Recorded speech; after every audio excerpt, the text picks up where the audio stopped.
Welcome back to Always Almost There, a Goose podcast series by Storm Sound and Osiris Media. I'm Ryan. I'm Neal. I'm Danny. I'm Especially Kev. And I'm Brian, aka Jive Goose. And we are extremely excited to be back together again to talk about this second leg of the Goose 2023 Spring Tour. Pretty right sick leg of a sick tour. And we're going to break it down for you. Mm-hmm. Well spoken by a guy with a sick beard. Yeah. Nobody can see that, though. We all have sick facial hair, except you, Ryan. There's a thumbnail on social media that has a picture of said beard. That's true. So, you've emerged from your mountain retreat to rejoin us on the pod. It's it's good to have you back. We had some people on Twitter today. I know you're not on Twitter anymore, but there were a couple people on Twitter wondering about how you're readjusting back to life in the city after living in a cave for so long. Yeah. I'm actually at the courts. You know what I mean? I don't even know. That's the retreat. Yeah, sun kissed. I'm just down there. I'm doing my thing, Do you go down to where you play from, your spot? Nope, same elevation. Okay. Over. Yeah, maybe. I was just wondering, maybe if it's like by the river. Yeah. It's about 9 blocks. And Solid. you bike it and just get juiced on good jams, which we're going to talk about. Yeah, I get baked, and then I get all my shit packed up, and then I find that spot. I find that spot on the playlist on a track where lately it's been a lot of Thatch. It's got to be the Thatch kind of gets me fired up and gets me. Yeah. That's been my walk on, my walk up music. So. Is your cool down Eugene Bourne? Do you spend a lot of time like cooling down and just kind of vibing to the Eugene Bourne? When he comes home from the courts, he's vibing on it. Salt Shed Inside Out. Is what brings me, is what levels me back out. Yeah, Great I'm choice. so amped when I get off the courts. You know what I mean? I just heard Neal get erect from The Spoon. 90s. Some post. I do like that jam. I like it quite a bit. We should talk about it when we get there. We're gonna we talk should about it. The shows. Yes. We got the whole band back together. Like Brian's here. We're excited about that. But I mean, we got Kev. We got D. It's all 5 of us. Especially Kev. It's Yeah. fucking great to be It's a together rare with you day. guys. We haven't had all 5 of us on one episode since the bracket episode in January. It's been a little long while. stretch. Too long. Yeah, Neal and I have just been, talking to each other, which eventually we get tired of talking to each other on day after show. So I was sick of Ryan before the tour started, but I mean, we kept it going. We did it for the kids. we do well. Yeah, professional. That's just professional stuff. Yes. Well, let's kick off the leg. We've got 15 shows to cover today. So this episode surely won't be longer than 7 hours. 90 minutes. 6.5. 6.5. All right. Well, D, kick us off. All right. Well, so for the first night exactly of this leg we had on April 13th at the Sylvie in Madison, Wisconsin. So yeah, home state show. Very, very excited. They played here last year in February, which arguably one of my least favorite shows, whereas this was a great show. So from the top, first set, we had a wonderful leg open and switch in. Got Neal going, followed by Mr. Action, Atlas Dogs, Time to Flee, Bourne, and Rockdale. And I got to say, I mean, awesome set. I feel like it was very sort of had an old school feel with like a good cover, and Mr. Action's one of my favorite newer songs, quick and easy Atlas Dogs. And then they just kind of went heavy and hard to end the first set, and sort of was a show that I felt had a lot in the middle. So like the Flea through the Rockdale were just very, very good. The Bourne especially was probably my favorite jam of the night, but I mean, debatable from some, but I loved this set. Great show, great set. In that Mr. Action, they played the whole thing. It wasn't a tease, right? Full on. I don't think he was listening. Yeah, this was a great set. Always love a switch in. I do want to say, like, this is the first Mr. Action where it felt like the song was like finally doing what it was meant to do. Everything Must Go also took a few plays for them to kind of get comfortable with it. This was the first one, and we'd see it with each successive play on the leg. This song got like some energy in it. It was explosive. The jam like cooked, if you will. It's got like a good little bop in the middle. They sort of like hit like it's like a very like just repetitive but building groove. I think it sets a show early. It's a good opener type thing. It could be a very good opener. I know, and then they added 2-3 minutes on some versions this leg, so impressive. I like it. Yeah. Weird crowd, I'll say, Madison. We're not. That's a day after show topic there. The crowd Yeah, vibe. that's all right. We're talking post game analysis here, talking about the music. Anyone Great Born. interested in hearing the vibe report, day after shows for every show on the tour, available everywhere. Available everywhere. Hey man, switching Nice plug. opener. Just gotta say, that was tailor made for me. I love this first set. It's awesome. I mean, the flea was great, like killer, like kind of angular playing from Rick in that flea. And then this is the third and final Fast Born.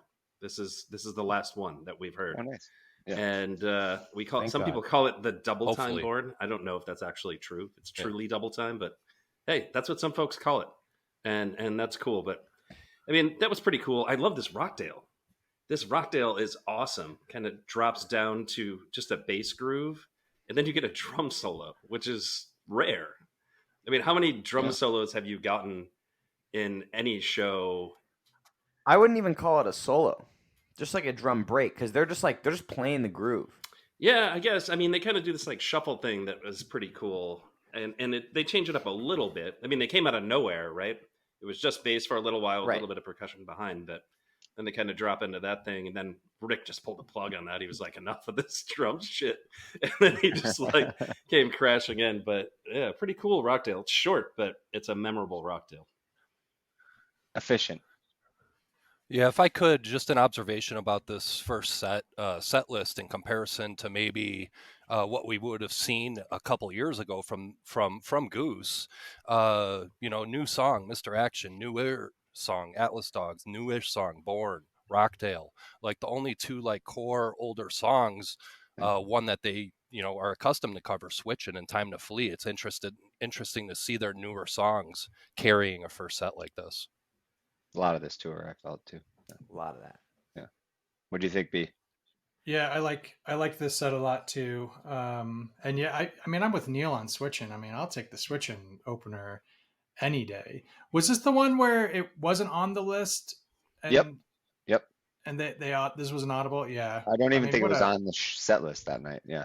Perfect audible. Love it. Yeah, that's good stuff. I love Mr. Action. Yeah, Atlas Dogs, Flea, Born, Rockdown. Not a lot of big holes in this. So yeah, the Born's kind of the big jam. So there's this one. So there's this really long one, and then there's the Philly really long one. I prefer this one out of those two. Yeah. But I mean, I'm with Neal. Eugene Born is really yeah, where it's at. Neal's the Eugene Born stan. This one's got, I felt like it's got like a good kind of like post, where like they're like finding these like sort of really like feedback kind of like Rick going down, and it's obviously, as will be a theme tonight, so much Trevor. I mean, we heard it through the first leg. Crushing it. He's really this year just taken off, and I felt this leg again, we just like, it's every single night there's a jam that's being driven by him. He's just really on. Yeah. Precise, if you will. This Born also has that really cool utilization by Peter of the glide effect on his synth, kind of that warbly, spooky toned thing that he was doing in this jam, which is, for anyone curious what that is, for reference, it's that effect he uses in Silver Rising, the siren-like thing, but instead of using it in like full octaves like he usually does, he was using it in notes right next to each other. So it was a very small glide, but it added a really nice touch to this Born. And this is very high on my playlist. All right, so second set. Yep. A great little start again. We had a Wisteria Lane opener, followed by a big Indian River, Dr. My Eyes, and then Creatures and Empress with a always loved Flow Down Encore. Flancore. Yeah. Once again, sort of the middle section I said, so the Wisteria and Indian River are 60, 50 plus minutes of music. Great versions, both of them. Always love a Wisteria opener. I thought they found like a nice pocket and sort of just fed off the rest of the end of the first set. Indian River synth version, the 80s vibe, as they like to call it, John Coach does. And but then sort of found it was almost like two complete sort of segments. You had sort of the synthy jam at the end, and then they kind of just dropped it out, and that was a weird one. I never expected Indian River to go those spaces, so fun. And then kind of I felt they went into songy to end the night, which was loved by the peeps at the show, but a great set. Like I got all I needed, and then kind of just some songs which were fun. All you needed. No, you didn't get all I need. That. They didn't Yeah, play not another show. I need, but you need. There we go. This Wisteria Indian River is a great 1-2 punch to open set 2. I think we were talking about this like during the show while webcasting. Like Indian River is the second song of the second set. Like weird placement, like not sure what's gonna happen here, and then they go into Delta, and it's like okay, like we're just eating 15 minutes of second set time, with this whatever.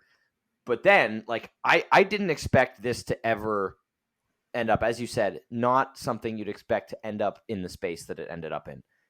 Really, really cool jam here.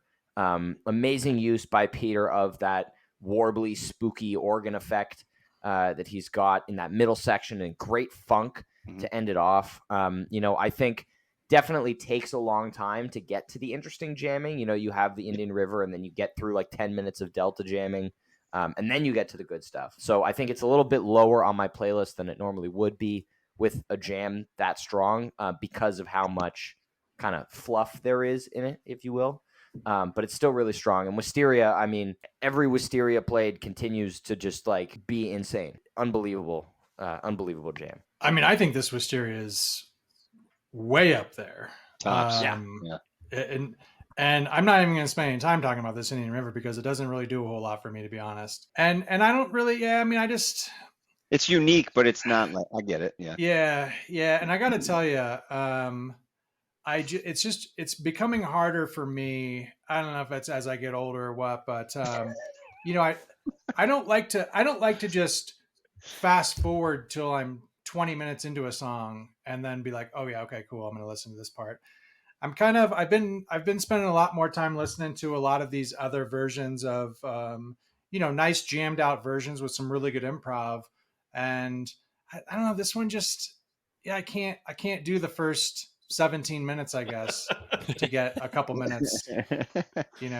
But the Wisteria, it's like sometimes, Yeah, and that's why I don't re-listen to a lot of that stuff. You know what I mean? But this Wisteria, I have re-listened to a lot. And Neal, you'll probably do it better justice than me. But yeah, they just find a really sick groove in this, and it's a really cool melody, and they just go to town on it. And yeah, we'll talk about the Ryman Wisteria when we get there, which is higher than this one for me. But yeah, this is right up there. I think this is number 6 right now on my playlist. So yeah, huge fan of this Wisteria. I mean, set list construction wise, this is a pretty good set.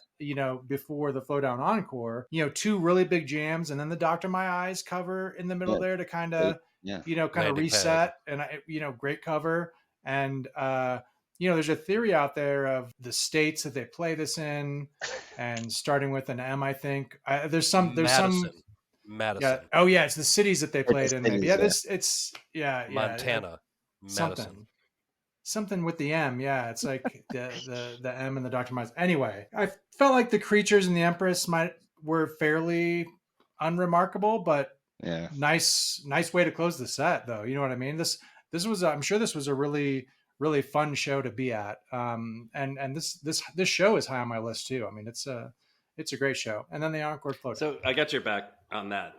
This Wisteria that's in this set is probably my favorite Wisteria as well. I've kind of gone back and forth with the Ryman Wisteria, which happened before this, so we're not going to get there. But Yeah, no, this Wisteria is really cool. Like, it's got the classic Wisteria weird kind of jam, which is kind of psychedelic, and then shifts to this kind of upbeat, peppy jam. And then Rick does the thing with like where he's like soloing, and then he's playing chords, and then he's soloing, and he's playing chords, and it sounds so awesome. And then on the underside, which I think is really unique to this jam, is when Peter plays that marimba patch, he's typically doing it in really weird, dark jams, but he's got that layered under this really upbeat kind of, I don't know, I said peppy, but like maybe that's not the right word. I think we kind of like call that a major key jam when we talk about a jam like this, but this is a really, really, really good Wisteria. And I kind of shift back and forth on which one I like more, but this one, I don't know. It's got an awesome, awesome ending to it. And I don't know. I mean, that Indian River is great if you make it through the first 18 minutes, just like the Born that's in the first set. Like you got a lot. You got a lot to go through for 18 minutes. And then, there's a big payoff at the end there. There's quite a bit after the 18-minute mark. So, I mean, it's good stuff. So great show. Right. So we're not going to talk about Ryman? No, we're not going to get there. No.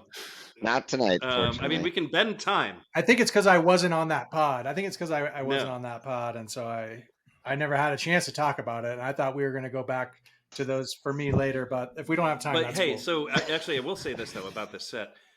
Right in Indian River, I was thinking, like, holy shit, this set is going to be an epic set. And then it just kind of fizzled out at the end. Like, we kind of got, like, I mean, they were good versions, but like, I thought they were going to launch into just improv mayhem when they did what they did in Indian River. I mean, whether or not it's got re-listen value, that is some cool shit that they did. And the show, especially coming off Flea, it was like huge. They were just going bam, bam, bam, and it just seemed like they were going to take it far, but I don't know. We talked about extensively in the last episode about the Philly Born and how has more of an effect as this is a step in the band's development, as opposed to a jam that's going to have a ton of re-listen value. Be scoffing at me as he does whenever I make an opinion. Shaking his head too. But this Indian River, I feel like, is a similar case. I think with more re-listen value than the Born, maybe, in my opinion, at least. But this is something that they're still dipping their toes into, right? That like really weird and like disjointed shit they do in this jam. We don't see that a lot from them, right? So this jam is going to have a lasting effect. And they're dipping their toes in. So they're not going to go crazy in that space for 20 minutes. We're going to see a few minutes of it, then they go to the funk and whatever. But I think stuff like that, jams like this and the Philly Born, for example, they're going to be very significant for the band's continued development. So I would argue that Portland Echo from over a year ago was a way more phenomenal version of that kind of jamming. So, I mean, I don't see this as a turning point. So I wasn't not scoffing at it, but you were scoffing at me, not the jam. I don't see it as a turning point. I think they've been doing this kind of stuff for a while, and they've done it better. That's all. So just for the record, he was scoffing at you, and now he's rebutting your monologue. Yes. Thank you, Kev. Just offering up my opinion. That's all. Always good. That's all. Let's head over. Let's mosey on down to Chicago here. Salt Shed Night 1, April 14th. We get All I Need, The Whales, Earthling or Alien, Jive 1, Jive Lee, Everything Must Go, and Thatch. Pretty first set here. Quite kind of a shift from the night before. There's no big 20-plus minute jam in this set. Just well-played versions of songs. Of course, I do want to highlight the Everything Must Go. This is part of Everything Must Go's big kind of journey that it's had so far this year. We've seen At the Cap and this version and the other versions on the first leg. It was slowly expanding. They're kind of dipping their toes into a minor key on it, showing maybe it'll have some jam potential. So this one takes it a little bit further, and then we'll see, obviously, the next one in Bozeman will go further than that. But I just want to, keep an eye on Everything Must Go. to make a sports analogy, because I think this is something they do in sports, but I have Oh, no man. idea. Like a player to watch, is that a thing? No. Like keep your eye on this guy. He's going. Sure, places? yeah. It is. Yeah. All right. Yeah. I just kind of pulled that out of my ass as something that I thought they might do in sports. So good to know that, that's real. But everything must go is the player to keep your eye on. Rising Can we star. get the clip Rising of your star. mother saying a thing. he's not athletic when we do the edit of this? Because I think that'd be fantastic. I've seen him in a soccer jersey. I have seen that as well. It's a fish Fish. soccer jersey that I won in a fish trivia competition in 2012. Oh, nice. So That's the least athletic thing ever. Amazing. thank should you. carry a soccer ball around when you wear that jersey. I should. Yeah, I definitely. just look so Just the sporty. ball. The soccer jersey still fits? It's from I won it in 2020. Oh, I thought you said 2012. No. Oh, man. Apologies. All right, D, you started to talk about this show. Yeah, no. Very first set, limited jamming, everything must go was fun. Very fun. Kind of we're just trying to, I think, get a good connection with the Chicago crowd, a bigger market, playing some big songs, All I Need, people like hearing Earthling, The Whales, Good for Peter, nice little old school jive one. It had, and then Thatch to finish was great. I mean, it's fun. It's a fun set, nothing memorable, but fun. And D, you were there as well, right? Yep, cool venue too. But we don't talk about that on the show. We're here to talk about the hunger start over, not like that's what the people want to talk about. Well, does anyone else have anything to say on the first set, or does someone No. want to lead us off on That's fair. the hunger site? Neal, what do you got? I mean, this is a killer hunger site. This is another one though that kind of searches for a while before it finds the groove. But when it finds that groove, boy, is it really, really, really good. And this one goes for quite a while. Just With the Chicago Jam too, 24-9, or what's it called? 25 or 6-4. Yep. anybody want to 24-9. like you were close. hum a bar? Yeah, that's everybody knows what it is, but like nobody knows the name of the song. I didn't.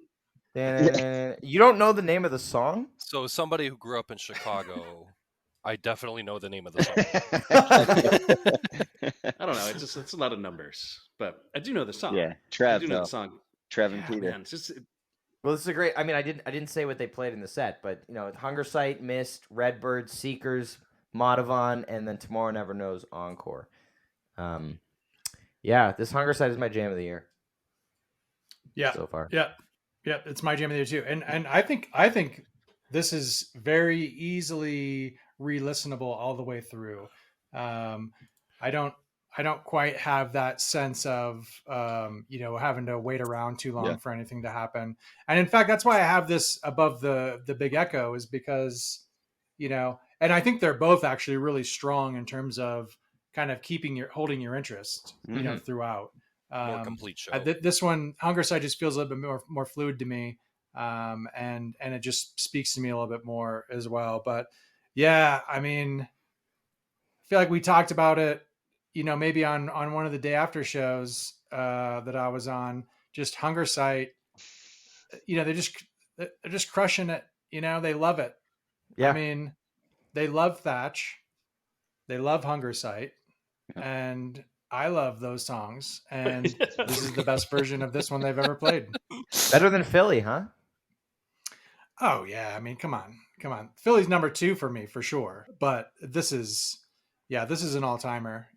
Quick, some of these jams year over year, it's like they're really great, but they're going to be surpassed, and they're going to kind of slowly fade from memory.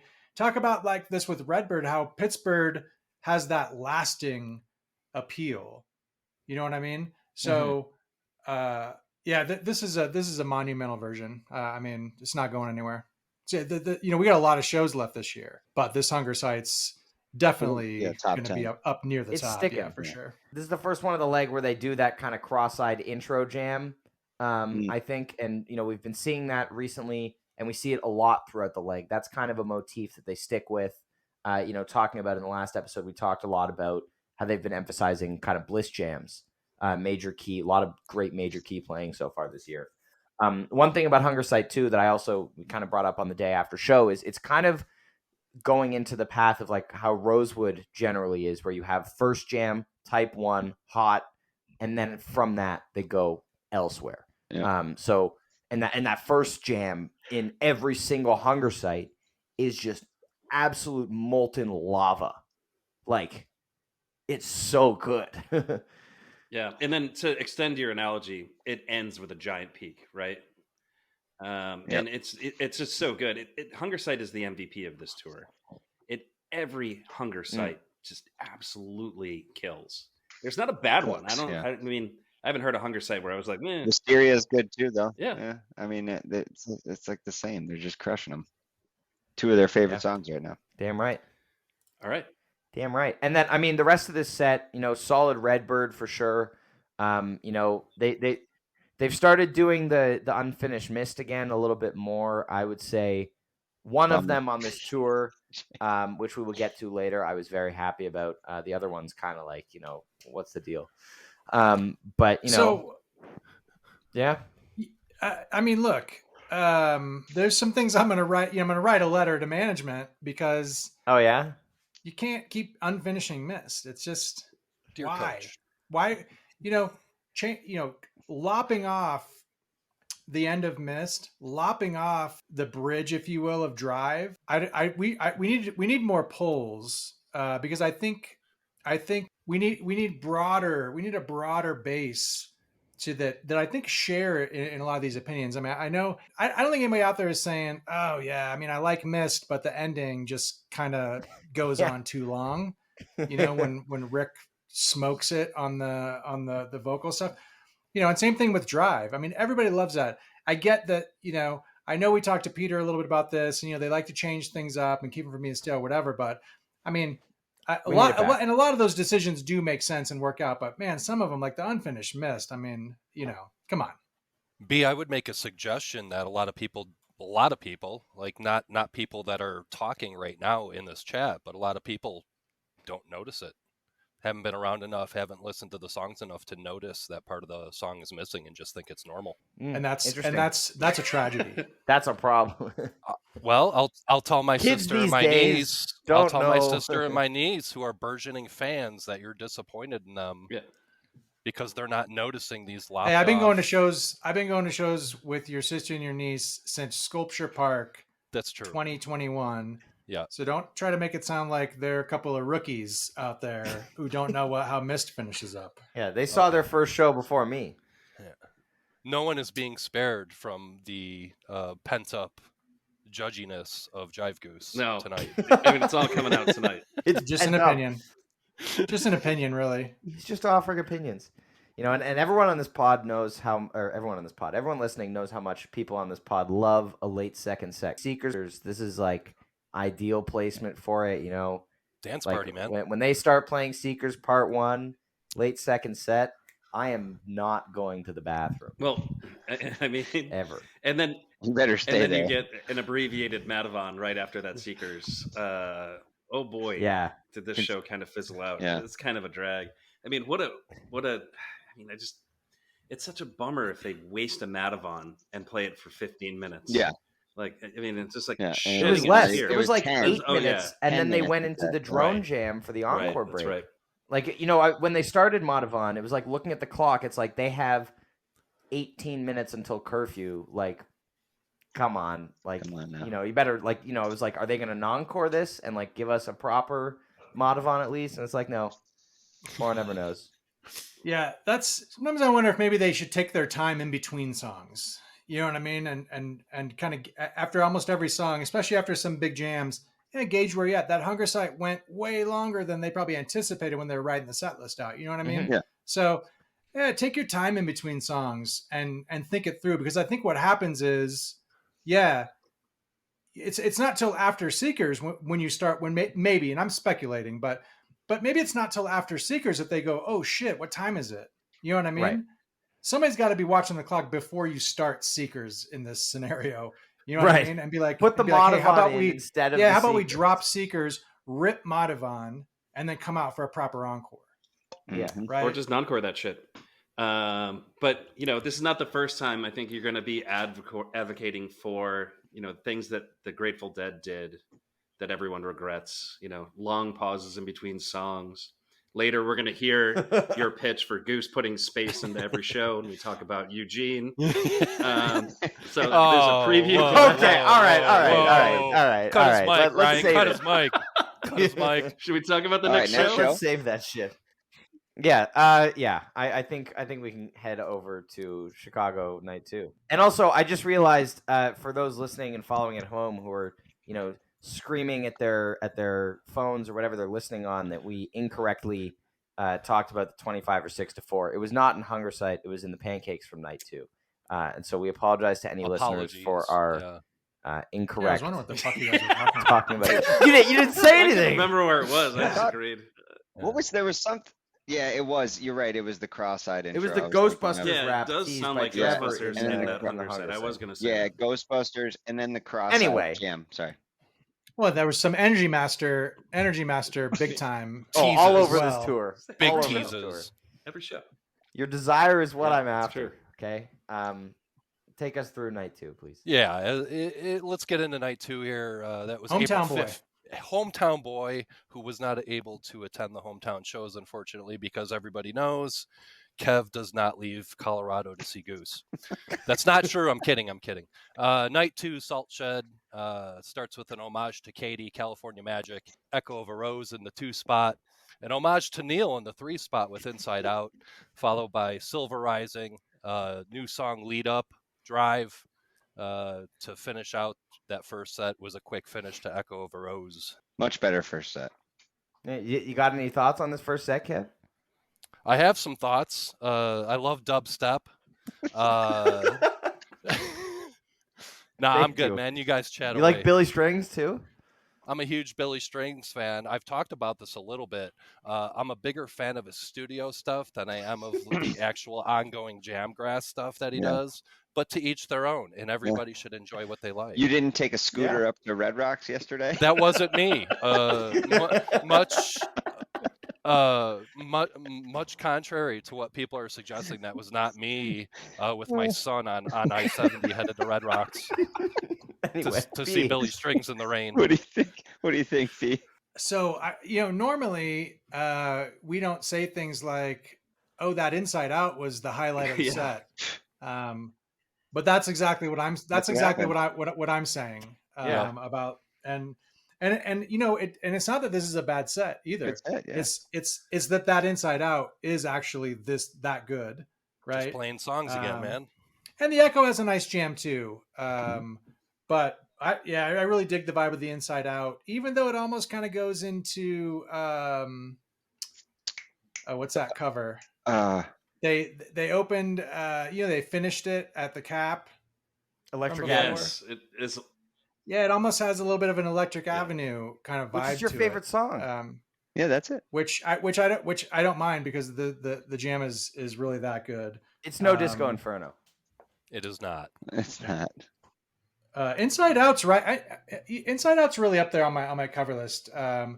We give Neal a lot of stick about his love for Spoon, and they were one of his favorite bands growing up. So, Spoon is good.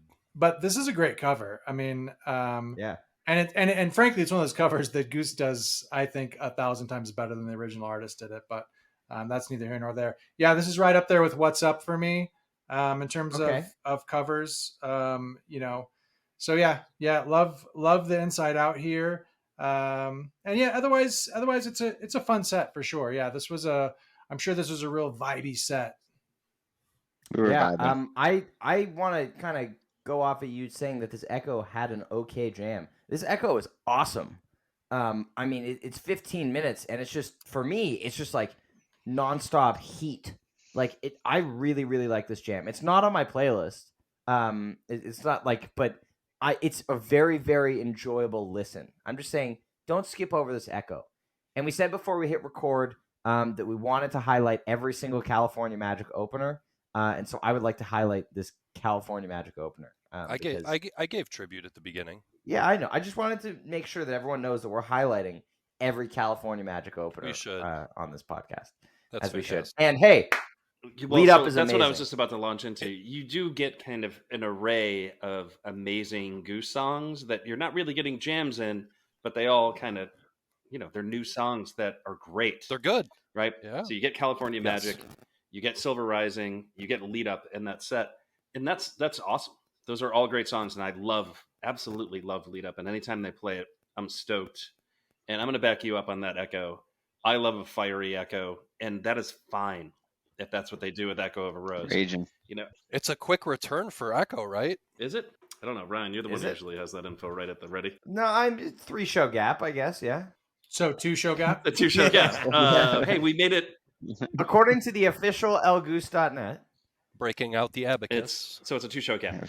But in any case, it's fiery. Those who know me know that I really enjoyed that extra fiery Echo of a Rose from Montana at Pine Creek. This one, not the same, not as fiery. It's pretty good. Yeah. It's pretty good. It's good first set. Yeah, it's good. So that's a great segue into set 2, which It kicked is. off with Animal, just a energetic crowd pleaser to open the second set there. Pancakes, which had the 25 or 6-4 tees that we errantly suggested happened before. 726, which everybody loves. Feel It Now, keep playing it. Great Peter song, followed up by Slow Ready. And of course, that second set is rounded out by Dripfield. And then a little dancey, lighthearted White Lights to close out the show. Into Madison. With finish. The Apology Madison from good. What they did the night before. The apology. That is. We're so that Madison is an sorry. apology, like, oh shit, man, sorry. Here's your other 8 minutes. Sorry. Yeah, we made a mistake. Our bad. Yeah, I mean, Animal, I feel like, is still kind of not being utilized as well as it could. I remember last summer when I was saying this 5-minute Animal is the perfect way to play this song. Yes. I was getting scoffed at by people who thought they should jam it. No. And I feel like I'm still right. I think you're right, man. 6 I would to agree 8 with minutes. you. Five. Radio City somewhere and right Red around Rocks are the somewhere right benchmark. around there. I think 14 minutes is too much, but that somewhere to that sweet spot between 5 and 8 minutes is a great, just absolute hook for bringing in more fans, man, casual fans, getting them to listen and dig more into the catalog. Yeah, it's a great song, and I know that they like how open kind of the groove is and what they've been doing with it, but I feel like it just goes on a little too long. It's not really going anywhere, and it just kind of eats a chunk of the set. So it's okay, but I'd like to see it kind of return to that 5-minute, maybe set closing, fiery, slot. Pancakes. This Pancakes is Smoking. like. Awesome. Goose or Goose? Smoking hot, straight ahead, just fire in this Pancakes. Shout out to Peter, who is destroying the piano on this. 726, great landing pad, of course, after a big jam. Feel It Now, second set, great song. Everyone Major loves it, vibes. just like Lead Up. And then Slow Ready Dripfield, pretty Clav. awesome way to close out the second set, and then as we said, the Apology Madison. But pretty good set. It's a pretty good set. I mean, pretty good. Listen, this Pancakes is probably the best Pancakes they played on the whole tour. I think that's pretty fair to say. And so check that out because it's pretty great. Not saying it's an all-timer. I think there's a whole handful of Pancakes from last year that are better, but that is a pretty good version of Pancakes. And like Ryan said, Peter absolutely destroys the piano on this. I thought for a moment there they were going to kind of do the Welcome to Delta jam in here. I was like, I think we're trending towards that. Yeah, Peter was hinting at it. He was hinting at it in a lot of jams. So, got a little bit of that vibe in there. And then, man, we haven't talked about it yet, but Feel It Now in the second set. Leave it there. It's just second set banger every single time. It's so good. And I'm so enthusiastically excited about it. It's just absolutely killer. And that Slow Ready that melts in the Dripfield is just awesome. Really, really cool how that kind of rounds out. You keep saying clav. Peter doesn't play clav and Feel It Now. We're just saying clav. So? I mean, that's what everybody does now. Okay. After Jets. Fair enough. What do you got, babe? We'll get there. I like the when we talk about Ryman, That's a pancakes. That's a pancakes that I really like from this tour. I think Feel It Now, Slow Ready Dripfield is a pretty dope trifecta. Oh yeah. I haven't gone back to the show a whole lot. And I don't think there's any, from a jam perspective. I mean, I do keep the Inside Out on my playlist. Because I like it so much. And I think you could make an argument that it's worthy of being there. And I also just like to have easy access to replay some of this stuff, from my playlist. But yeah, Feel It Now, Celebrity Dripfield. That's a real fiery end to that set. Good stuff. All right. Sounds like we're moving on to St. Paul, Minnesota. I think that's it. Okay, I think that's great. it. Cool. All right. So St. Paul, Minnesota, April 16th. We get a Dr. Darkness, followed by Yeti, Turned Clouds, and then a big tumble into Loose Ends. Then you get Old Man's Boat into Mascanada, and a Same Old Shenanigans set one closer, which is always incredibly fiery. I don't have a whole lot to say about this set. The tumble is long. There's quite a bit going on in there. But, I mean, I don't know. There wasn't much that I got excited about the set. I do love Mascanada. Like, I've said it a million times on this podcast that it's one of my favorite covers that they do. If you see him do it live, I think you'll understand what I'm talking about. Like, I don't know if this is the kind of song that you're going to go and just, cue it up on Spotify and just kind of jam out in your kitchen. But when Goose plays it absolutely hits so hard. It's so great. Yeah. I just want to say that this is the best Loose Ends of tour, in my opinion. They take their time with the segue. They take their time with getting into the song. It's a really good Loose Ends. And I am a big fan, as I've said before, of vibey tumble into regular tumble. Hoping that this pops up again. They did it twice in a row at Ryman and here in St. Paul. So I hope this continues to pop up occasionally, because I think it's a great way to utilize vibey tumble while not losing the jamminess of regular tumble. I regret not saying that. That's my big chase right now, is I have yet to see a vibey tumble. I do want to see it, even if it's like a hybrid vibey tumble, which I think actually is the better way to execute that song. And I said this on the day after show. I think it does rob you of a jam when you get the vibey tumble. Like, it doesn't just vibey. Like, you don't get the. Or they got to use it like in the caverns in 21, where you're gonna create some stuff out of it, or like use it right, or come into it out of something really cool. Yep. Yeah. But it's still killer, and I love the way it sounds. Certainly not knocking vibey tumble, but it's a signal that you're not going to get the jams. Well, you don't like Eugene Bourne, I mean, so I love Eugene Bourne. I just don't love it nearly as much as any of you guys. Okay, all right. We're not at Eugene yet. Good set. That's nothing. Set 2. What do we got for Anybody set got 2? any thoughts? Set 1? No? All right. So then set 2, you get an Arrow, Bob Don, Flow Down, Arcadia, Your Ocean, and Hot Tea. And I'm going to save the encore because it's exciting. But, second set, Bob Don. Awesome. And then, Songy. I don't know. Kev, what do you have to say about the fact that there have been 5 Bob Dons played since the last version with? Where's with? Give me the with. So give me the with. Give me Bob Don. Like, let's start at a baseline of just give me Bob Don. Fair.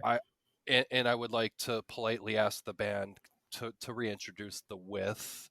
I would also like to comment that, and I know this has been brought up before, but I love how this is still appearing on Nug's playlist as Bob Don and not Undecided, even though it's like officially undecided on the Yeah, vinyl. man, I think that title is just going to stay on the vinyl. But I will say this.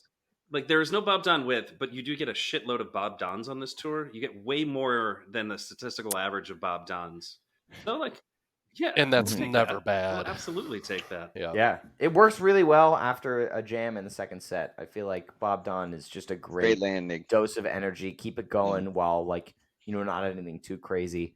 We got a lot of arrows this tour that are, I think they're a step above some of the 2022 arrows, but like the Ryman still one's good. Not doing a whole lot. Ryman is kind of an exception because it does some things. But you have a few of these unfinished versions as well that are, you have Arrow, then there's kind of a little bit happening, but not a ton still. It's still Arrow. But the second set, I feel like, is one of the weaker second sets of the tour. There's not a whole lot going on. Solid Arcadia. I feel like the big highlight of this second set is the encore. They were hitting the songs too with the Arrow, Flow Down, Arcadia, Hot Tea. Yeah, like mid set 2, Flow Down. Like, hey, on paper the set list looks really great. It's just, yeah, it does. No, I it mean, you doesn't. get an Arcadia in there. There's a flow down. There's a flow down as the third Yeah, I mean song that's a in the little bit second weird, set, right? Neal. That is strange. But I mean, you get an Arcadia in there, you get a Eurasian, which is still somewhat of a rarity, and that's exciting to get in the second set, even though it's. I mean, it's inaccessible. So half of the songs Yeah, look okay. Hot It's Tea an in the second accessible as a song. second It's set an closer accessible is great. I don't care what anybody says. It's always fun. Yeah, I know he he does doesn't not agree. agree. We know this is a flow down. Yeah. We've been So here for all an hour right. and So a then we half. can talk about the encore now. Maybe this is something B will enjoy. So the encore, of course, is The Way It Is, which is a really surprising place for this encore to show up, or for this song to show up. I was not happy because this was the last show before I was seeing the next 8. And I woke up, so I went to bed. Yeah, I went to bed after the first set because I had to wake up early for my flight to Bozeman. And I woke up in the morning and I looked up. I looked at my phone to check the second set, and I saw The Way It Is, and I was like, no. And my mom was like, what? Like, is everything okay? Like, are we good? I was like, oh yeah, they just encored with The Way It Is last night. She was like, you're not allowed to react like that for things ever again, because she thought something was actually wrong, and something was actually wrong. So, but not really. Yeah. Something was wrong for me. Really. Selfishly, something was wrong. Yeah, but not really. I'm happy for everyone in St. Paul who got away. They should jam it So again. speaking of Bozeman, Yeah, right. Exactly. Why don't we talk about Bozeman? Talk about Bozeman. we got a two-nighter. I would have liked to have made it up there actually for this because You should have. had a lot of fun at the Montana shows a couple summers ago, and Bozeman's kind of cool. It's a cool little town. Cool town. Been there a couple It times. is. But And this venue is awesome. But wasn't in the cards. Yeah, the venue did look really cool, but we're not here to talk about the venues, Ryan. No, we're not. Or the bathrooms. Oh God, no. Yeah, no, definitely not. shut you down like you shut D down earlier. That's the day after Good. show. So yeah, this was April 18th at the Elm in Bozeman. Set 1 went down as follows: Jive 2, Elizabeth, Travelers, Thatch, and Turbulence in the Night Race. Jive 2 opener. Hey, I mean, Heyo. I think that was a really good omen. Everybody kind of thought coming out. Yeah, he really should set the tone, I think, for a hot show. But then Elizabeth. I'm sorry. This is a great. It is a good Elizabeth. It is Good really Elizabeth. good. It's got a hot rev in it. Yeah, it is. Yeah, It's a fun yeah, set. Fun set too. I like the set as well. Yeah, I like it. Yeah. Just good construction. Yeah, I Trevor like was the on fire. Thatch. I like the Jive 2 opener and the Thatch, right there. That's what you like. Thatch just kind of works everywhere. You know what I mean? No matter where you put it. It is. It's that. Yeah. It does. Yeah, there's no It's bad Thatch. no one's ever gonna be like, oh fucking Thatch. Except for It's in Corey. the wrong spot. Why are they third song set to Thatch? You know what I mean? Like nobody anywhere is good with Thatch. Unless you're spinning in the back. It's hard and to there's a spin lot- to Thatch. I mean, like, that's the problem. Yeah. Apparently. It's Yeah. too hard for Apparently it Corey. is. Is that the This vibe? is a good set. I want to say this show had like a rock and roll vibe at parts of it. This Elizabeth is like 18 minutes of just rock and roll. Yeah. Great guitar leading from Rick. Not going crazy places, but it was, it was very enjoyable. And yeah, I mean, Yeah. Thatch. I will say one thing about this set. This was the first Turbulence in a while that they played. I think it was a 6-show gap Really? that it had been. And then they absolutely 7. It depends on who you ask. But they absolutely bash us over the head with Turbulence for the rest of this leg. So this was A 4 gap, a 3 gap, some and people a would 2 call it gap. a 3, a 2, and a 1. But I mean, yeah. Yeah, minus Some minus people. 1 for Ryan's Canadian conversion rate. But Yep. I mean, you get a You gotta lot of add one Turbulence more in after this. Canada. I mean, there was something about this version they were like, man, we just got to play the shit out of that song, and I do love it. I absolutely do love it. it's weird to close a set with it. I feel like you kind of get it more towards the beginning of the set, but that's all I got for The this set. I think it's a good close. Yeah. Yeah. Nothing more from Anyone? me here. Anything else? Set 2. Yeah, set 2. Set 2. Rockdale opener. Empress. That's a spot you don't see Empress in a lot. I know. Rosewood. There's a reason for that. Weird Fishes. Arpeggio. That's another great cover. Redbird. And now at this point on paper, I mean, that's Rockdale, Empress, Rosewood, some Radiohead, Redbird. Raging. Yeah. Yeah. I mean, I think at this point, you know, we were thinking, wow, this is a hot set. Comes after Redbird, B. And then and then Rum Closer and Fifth of Beethoven Encore. So I really like this Rosewood. Yeah. This is good Rosewood. Now year. hear me out. This is a true story. This is my second favorite Rosewood. And I'll let you guess when we're going to talk about my favorite. We're going to talk about it when we talk about the Ryman. Ryman? Ryman? Yeah, when we get to Ryman, we're going to... hey. But this one's right up there. Yeah, this one's really good. Good Rosewoods hot again, rose. though. Yeah. And this... Yeah, and that's a great set. That is a really great set. This is, I mean, Rum sends people off happy. Yeah, I would like to thank Weird Fishes for getting Peter to switch from keys to guitar during the Rosewood Jam, because there's some really cool stuff that happens there. 2 guitar jams this tour are very, very few and far between. They're like none of them happening. Every drip field, every arrow, every Modavon. Peter is very, very, very quickly switching to keys, and I spoke to him about that, and I asked if there was a conscious decision to do that, and he just said I'm playing, and I hear a keys part that fits in, and I go to keys, which understandable, but we still want to hear some more 2 guitar Goose. This jam is really, really cool, and I love what they do with it. It does sound improvisational. It does. But this is a great Rosewood. Solid set otherwise. The Redbird definitely was going places. Little heartbreaker action in there, before the segue into Rum. And the segue into Rum is it's really pretty well executed. I held off. I was doing setlist thread because Neal can't stay up. Ouch. Late. Yeah, late. I had to do it at 7 of the 8 shows I was at. That's really, not really what the ladies say. Really takes away from the experience. I hate covering statistics or anything like that while I'm at a show. I hate it so much. But I held off on tweeting Butter Rum because I wasn't sure if they were going to actually go into it because of the way they were doing the segue. I wasn't sure if Rick just kind of found it and was going to tease it for a sec. But it's a well-executed segue, I think. Yeah, man. This second set on paper just shows that they were trying to bring it to Montana, and sometimes it doesn't all come together, right? I feel like Montana shows are awesome. Last year's Montana show, really, really awesome. And then this second set, as written, looks really, really great. They just didn't find any kind of huge transcendent jam in here. This Rosewood is really, really good. And the Weird Fishes, I mean, what a treat. Every time they play it, it's awesome. I saw them played at Swansea in 2021, and killer version there that I loved, that I wanted to try so hard to put on my playlist, but it just didn't really have it to get on there. But it's a version I do go back to and I do listen to. And every time they play it, it's great. It's absolutely great. So pretty good as written. Yeah. And then, say what you will about Fifth of Beethoven. That's also a treat when you get that in a show. It's rare and it's fun. Yeah. I was happy with it. It does. It's one of those songs that leaves people, like you said, with the Rum, it leaves people happy. But if anybody says it's Goose's 2001, and it's another one of those songs. I'm going to do it right now. Jesus Christ.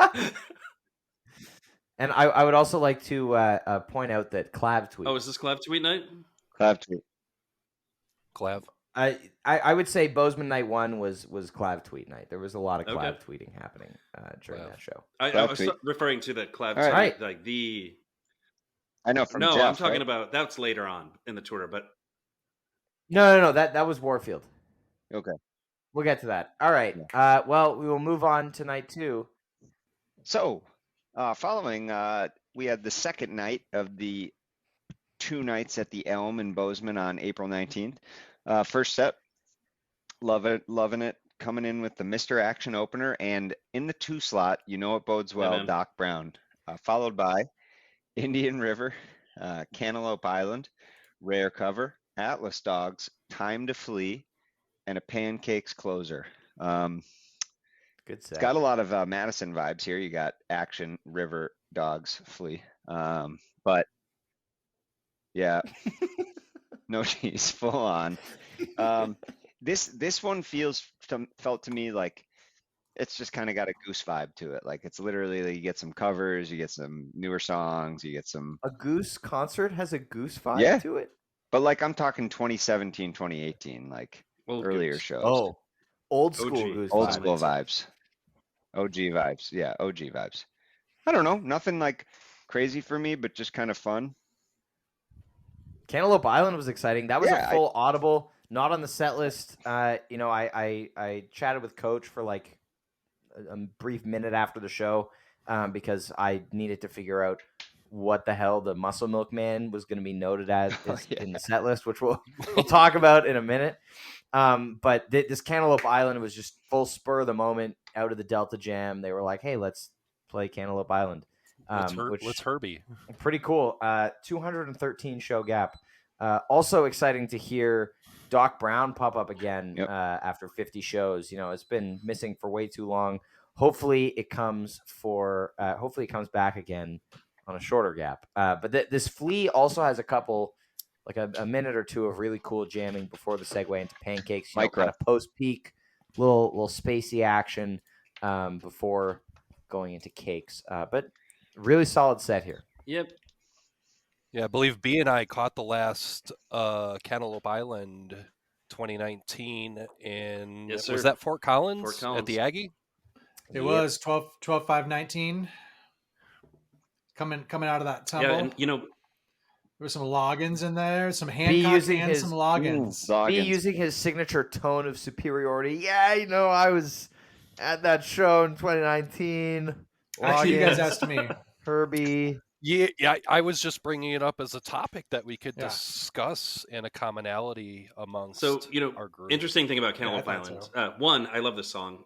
2, they play the oh man, I wish I could remember the artist, but there's like that hip hop song from the 90s that samples Cantaloupe Island, and they play that as set break music at the shows.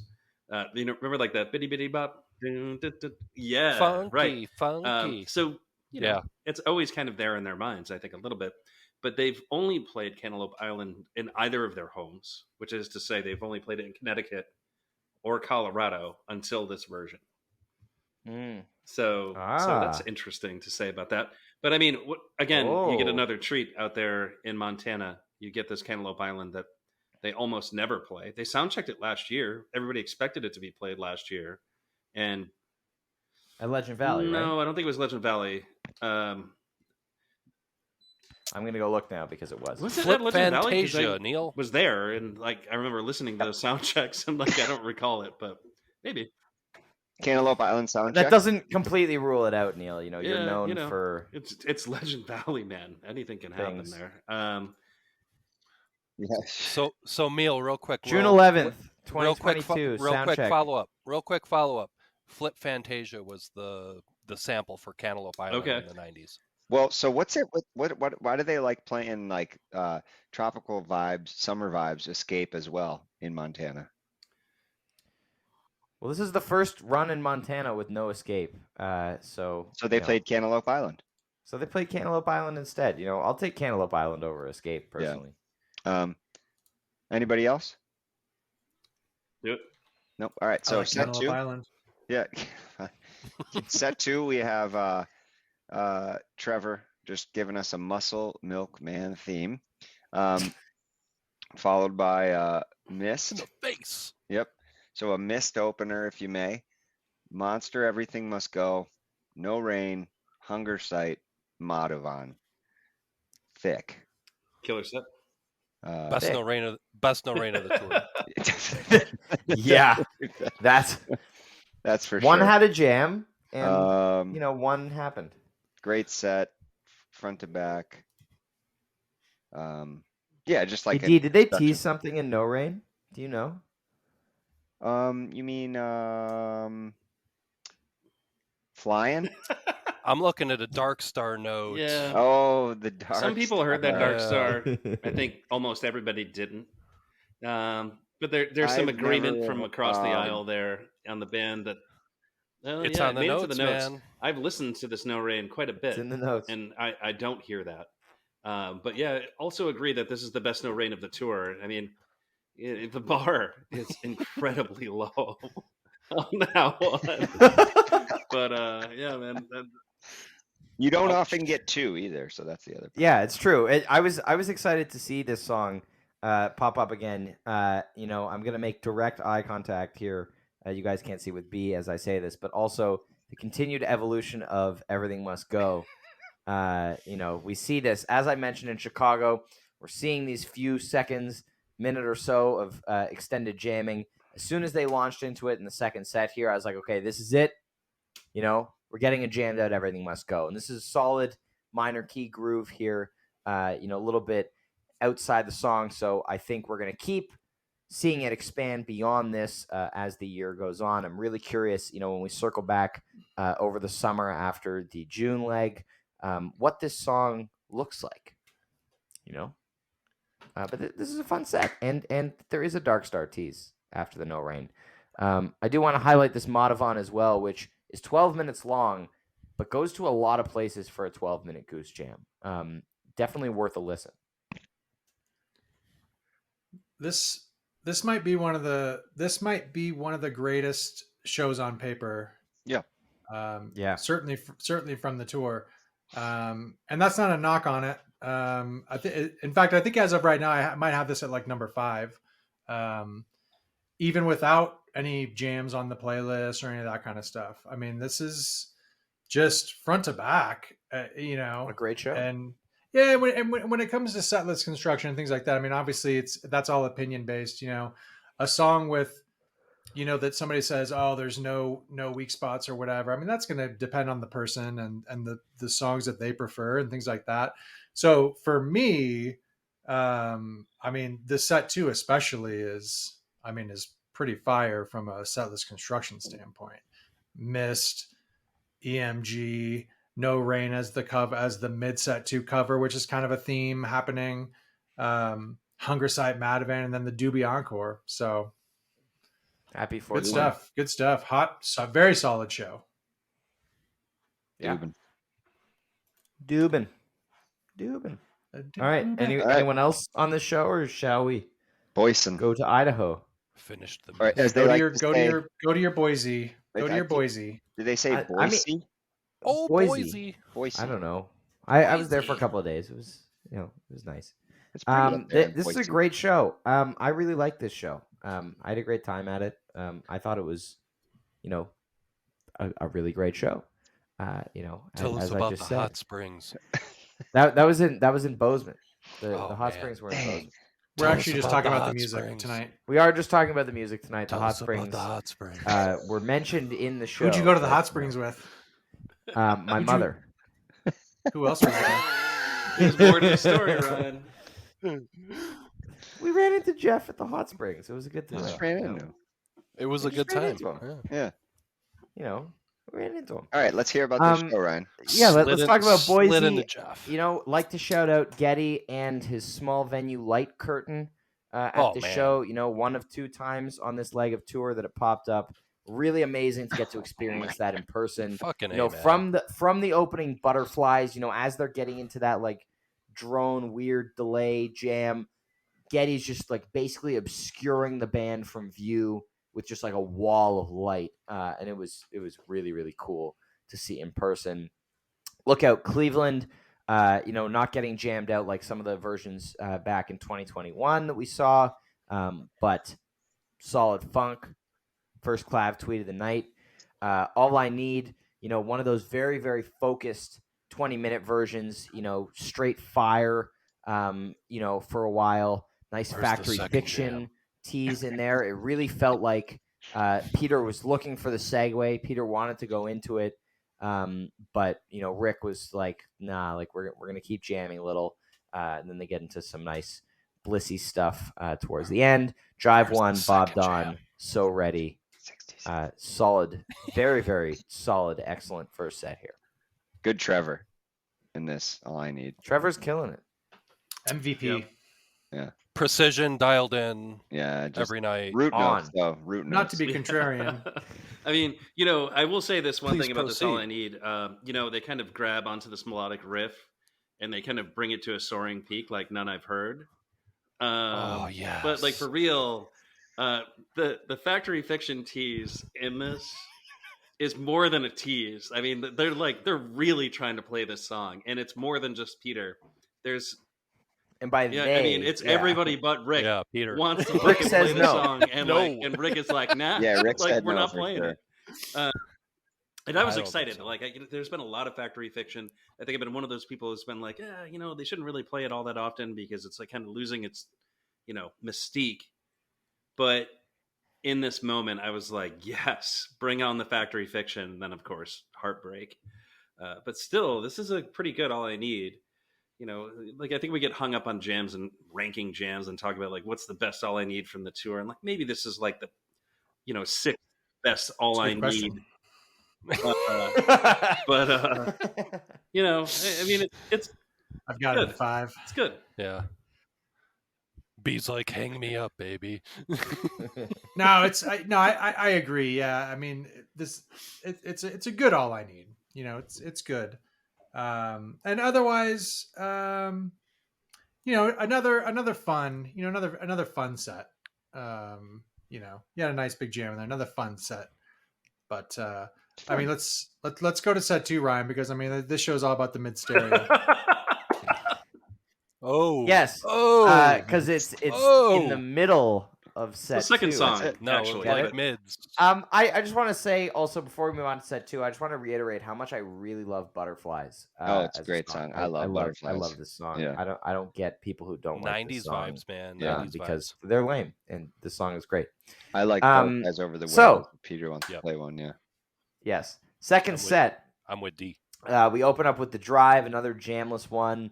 Hot guitar solo, whatever, just easing into the set. Then we get this Wisteria, Mid-stereo. where I think we have a little bit of a DC Wisteria syndrome here, where I had a really good time at the show and really loved this jam, and it seems that people who were not at the show didn't like it as much.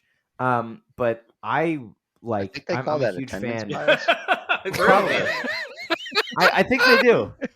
I think they do, and I think I did pretty well with attendance bias. You did the whole on this most run. of the run, yeah. Except for no, you've done a this good jam. job. Yep. We're proud of you. Except for Thank tonight, you. at Thank this you very particular much. show. I mean, this is disappointing, but except for Boise, Idaho. There's something about It was Boise, the Idaho. clean air. It's crisp up there. Exactly. It was something about like the jam-packed tiny venue. But this one is also really cool because not only is it awesome musically, but Geddy was, what kind of came to mind was that scene in Spaceballs where it's like Spaceball one's gone plaid, and because Geddy was like painting the band in like plaid looking lights, which was for like a lot of this jam, which was really cool. And also a really cool thing in this venue, it was so small that you could hear the stereo vibrato of the Vintage Vibe going back and forth from left to right, which you can't in a lot of the venues that the band is playing these days. They're too big for you to hear that. You're only getting one side of the PA usually, so getting to hear that was a real treat. I really like this jam a lot. Amazing textures from Peter. It just felt like they were laying in the groove and building textures. And Neal's going to keep making fun of me use it for the next using show. the word But textures a go lot. ahead. I'm going to use it not at the next show. Alright. It's a couple Yeah, shows. I'm going gonna to use it at the next show, Mo. Sorry. Yeah. Layers of Two sound, cities later, man. but Soft bed, Yep. a Vintage Vibe. But this jam is great. Get the Funk Out of My Face was fun. Turn Clouds, always solid. What? How many? And then How many city gap? How Angborg. many city gap? It's one city how many gap. city gap? What's the Yeah. city gap? So one city gap. One city gap on Are what? we talking Canadian Between city gaps or American this city particular gaps? show and your use of the word textures, and then the next city I where see. you're going to talk about textures. I see. Thank I'm you. just previewing it It's for a- those it's who are a listening at two-city home. gap. One city gap. And this Engborg. Hey Neal, how many I've Jeff seen zero Engborgs have you Engborgs. seen? It is the only Goose original too. that I've never seen. Hey live. Neal. This Hey, is Neal, day do you after know how show many talk, I've I've seen like seen? 6, and I don't care. I've seen 4 of the 6 Jeff Engborgs that have been played. I count myself very lucky to have seen that many. And this is arguably the best of the bunch. Lead the Way is back in the encore. Finally, about time. This is my most common not seen. Very, very excited to get this. And then a solid Love Light. Don't skip this Love Light. That's all I'm going to say. You can generally skip Love Lights. There's a really cool 45 seconds of like 2-guitar dark build thing. But solid. Yeah, encore. so Neal. I want to talk about this wisteria.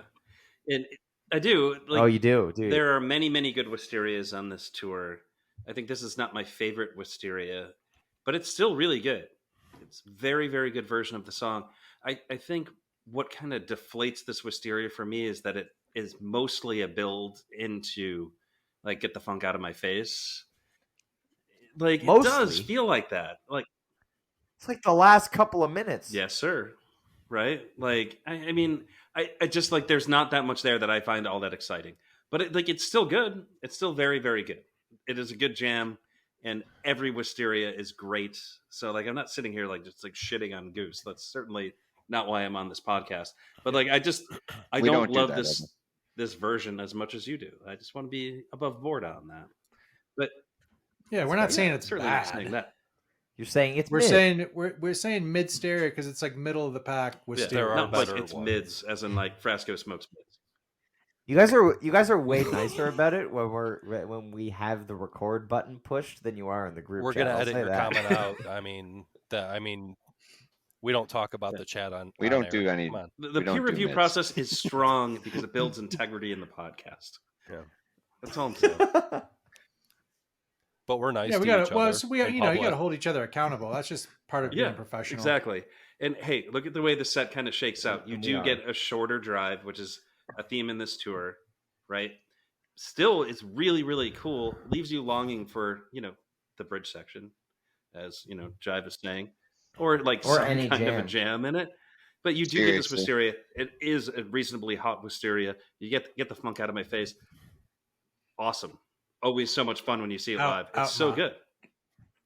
Just out. Uh, Get the funk Yeah, out. I'm from get the Connecticut. funk I out my can't face. do that. Out You my know, face. I Out my gotta face. enunciate perfectly.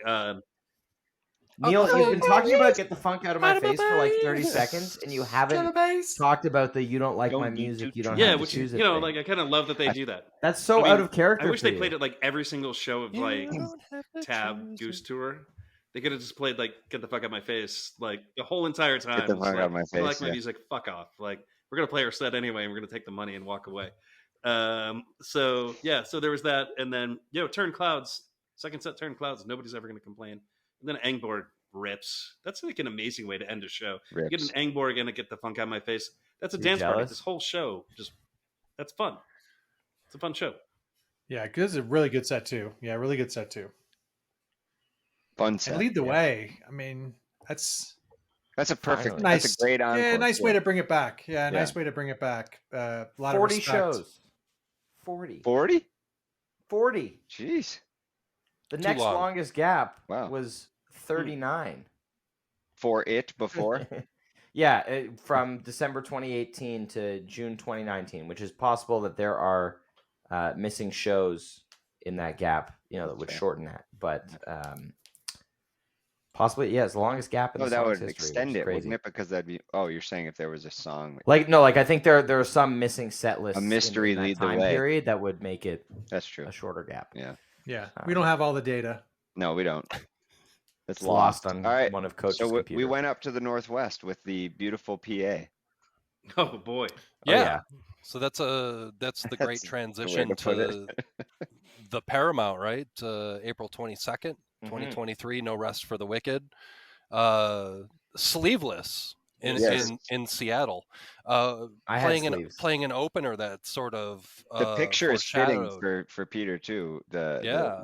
The with his tank top on. So the opener sort of foreshadows what's about to happen. You know, the venue PA couldn't handle all of the sleeveless just fire that was in the venue that night, and they opened with Danger Zone. Quick opener, transitioned into Animal, and then Kapoof. We went poof. We have a lead up and a flow down. Everybody loves flow down, especially you guys. Yeah. And then, I mean, a lot of us, especially me, as we go into the second set, like I constantly go back to this Echo of a Rose. I think it was the third time it was played on this leg of the tour so far. It's definitely one that I go back to often. There's just so many different parts to it that I like. Followed up by Earthling and Alien crowd favorite. Quick version of Western Sun, Sleepwalk, a Santos and Johnny cover. Another version of Thatch, which we talked about earlier, fucks all the time. Yeah, For Arrow anyway, an abbreviated version of Arrow at 15 minutes. Thank God. Bob Seger cover, Hollywood Nights. Another new song that they're continuing to play out, man. Feel It Now. And then our encore, 726 in Drip. You know, there's something about when somebody says the name of a song and B starts like quietly singing it in the background. I mean, you kind of have to do that with that one. I I love hope everyone. Nights. If you guys didn't hear good. that now, rewind like I don't know 15 seconds and hear him singing Hollywood Nights because it's pretty beautiful. Slides in there. I would like to say The hell fucking yeah to the echo, fact man. that I saw 2 lead ups in one show. Yeah, I mean, you didn't hear Um, one of them. You know, I didn't We let heard the it PA at home, issues. but you I didn't. mean, listen. I could hear everybody except for Jeff and Peter. So I could hear a guitar, a drum, and a bass playing the song. So you know, I was singing Right along. on. I was dancing. I mean, I've heard from other people at the show that they didn't hear it at The- all. But I mean, Well, the friends and family PA. Yeah. didn't That's know. right. That's right. Okay, all right. So Ryan heard it, but none of his friends that he went to the show with did. Oh man. Oh, incredible. Hopefully, I remember to edit that out. All right, let's talk about the Echo. No, I'm going to dive right in. This is my number one jam of the tour, and I just think it's This Echo? Yeah. Yeah. Oh man, I love it. It's hard for it not to be. I think there. It's also got listenability for being this long. And just real quick, Neal, I'm going to let you elocute here, but I just want to mention my surprise comes from, seriously, my surprise comes from that, again, I'm going to disclose group chat themes here, that B wasn't super, like, impressed with this when it was played at the time. And again, he can speak for himself, but I was kind of surprised to hear that you're, it's that high in your jam list as well. It's great for me, and I keep. You've been around group chat often. long enough to know that if B says something, I'm going to do the opposite. So, no, I mean, this is really good.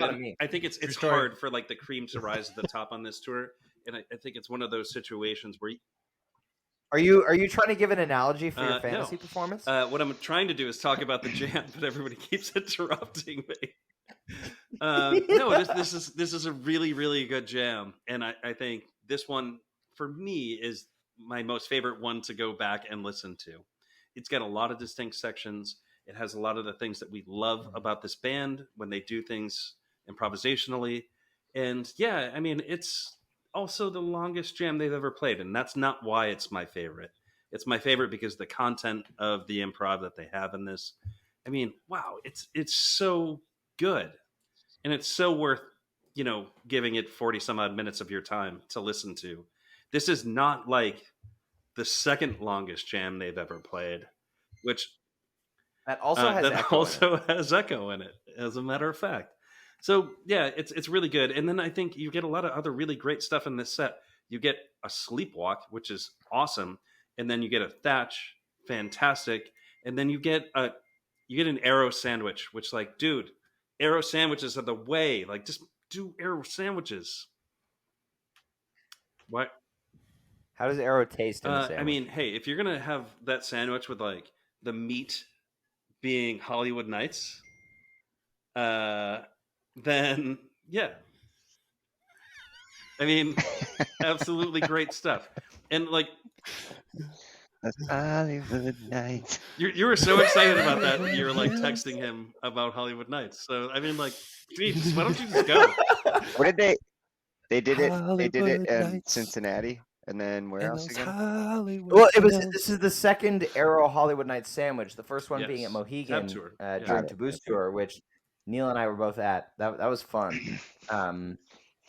I like that Hollywood Nights is in regular rotation. You know, it's an awesome cover. Straight See, bobbing. Well, we also Gets had the the crowd going. Seeger. This is the second Hollywood Night sandwich in Yes, this sir. year too, because we had the Echo Hollywood Bob Echo from Port Chester. Hollywood Bob Seeger. Oh wow, deep Whoa. man. Wow.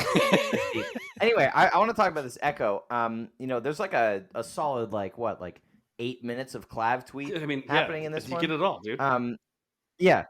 This was amazing because they came out after the PA issues. The crowd was ready. You know, they're like, all right, we're gonna fucking jam. Within like 3 minutes of hitting the jam, they've already got into this very cathartic feeling, like bliss jam. You know, very like just like peaky, like a release of energy. Like, all right, we're back, whatever. And I was kind of expecting it to be short.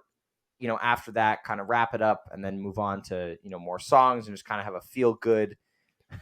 Have a feel good set, a lot of songs, whatever. From there, though, they keep going. We get nice Camino teasing from Peter in this filthy funk section, and you get some great back and forth between Rick and Trevor in this section as well. More of that Year of Big T. Trevor playing a very active role and having some amazing interplay with Rick. Fear of catching on to each other's fills, etc. You get that kind of SOS segment. That early dawn vintage vibe solo segment. But not so good. quite. That's my favorite part. It's just great. And then they dig in. There's one moment where I was already like dancing my ass off, whatever, and then Rick makes that pivot into like that evil build, and immediately when it happens what's about to happen. We heard it kind of in the Philly echo, and it's like, okay, he's about to do the thing. He's doing the thing. They're about to get evil, and then they build and build and build, and it's just amazing. And then the tension at its apex, they just explode back into echo proper. So, I mean, this jam was so incredible to experience live. Again, holds your attention for all 45 minutes. And it was cool after the show. Peter kind of came down to the rail, to talk to people as he does sometimes. And I made it down there before he went back. And I was like, it's the longest jam you guys have ever played. He was like, how long was it? I was like, it was like 45 minutes. And he was like, oh, like, whoa. But yeah, it was amazing. That's all. That's what I got. What do you got, B? Yeah, killer echo. I thought also. Yeah, I think Neal like made a really good point. It just has a lot of distinct sections. Mm-hmm. There's a heartbreaker set. They do a little heartbreaker. There's a little bit of heartbreaker, too, like earlier. Like it's a reverse minutes. Heartbreaker. It's in reverse. Like around 20 minutes. Oh, yeah. Is it an inverted? Oh, geez. Yeah, inverted heartbreaker too. We're not the Disco Biscuits here, okay? Not that there's anything wrong with that. But no, yeah, I mean this. Pancakes or Seuss. Yeah, this is a killer jam. I mean, you just have Goose to. Or Seuss. You just have to. You have to sit down and take it all in, and appreciate the entire thing. And it does hold your attention, but it's 45 minutes long. You know what I mean? Yep. Like it's a huge commitment. So me, what I would argue is like you were suggesting, and you're right, like a handful of songs that do hold that longevity, but don't really go anywhere. Like you don't want to hit that advance to 20-minute button to start listening to the part that you actually want to hear. And that's the kind of cool thing about this Echo is you can kind of really jump in at any point that you want to, even if you don't want to invest the whole 45, and you're still going to be entertained by whatever time that you decide to listen to whatever segment of it. There's no wasted space in it.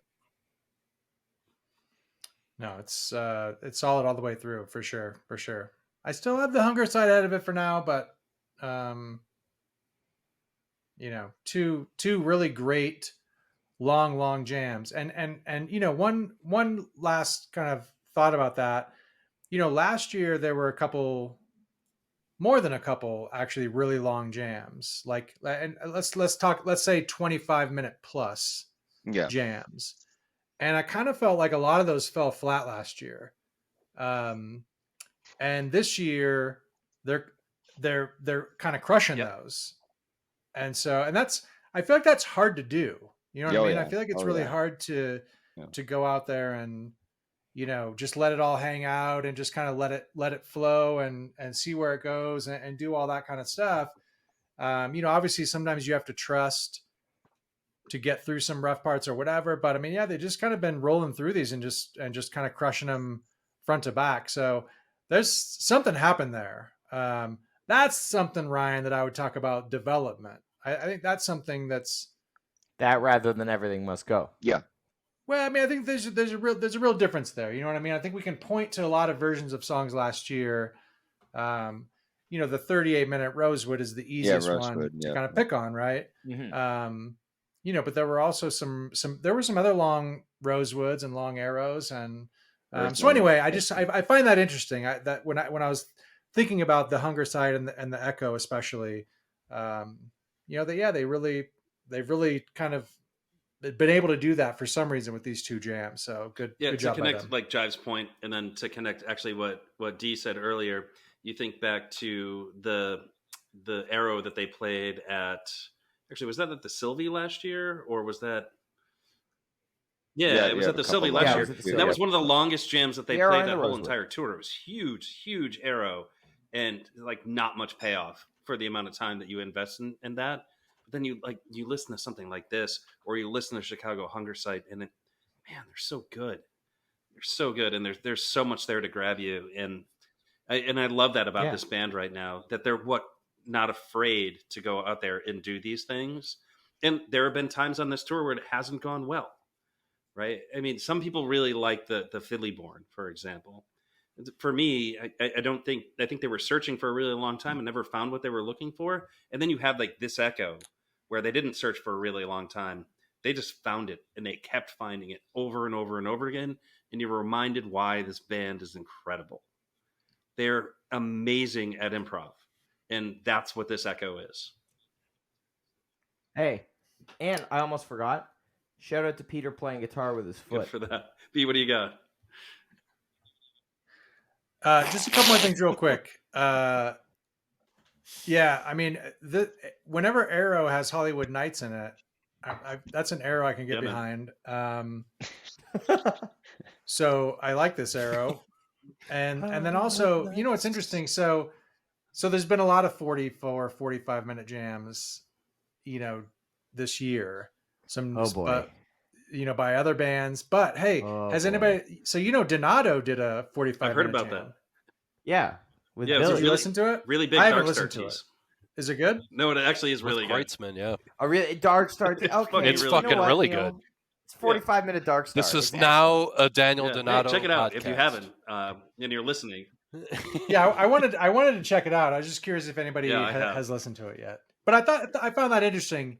We've got 3 different, basically 45-minute jams. I mean, I'm sure there are other ones that have been played by members of the community, but those are ones that people are talking about. We have these 2, and then we have the Greaser. Yeah, man. We do have all those jams, but I like this one.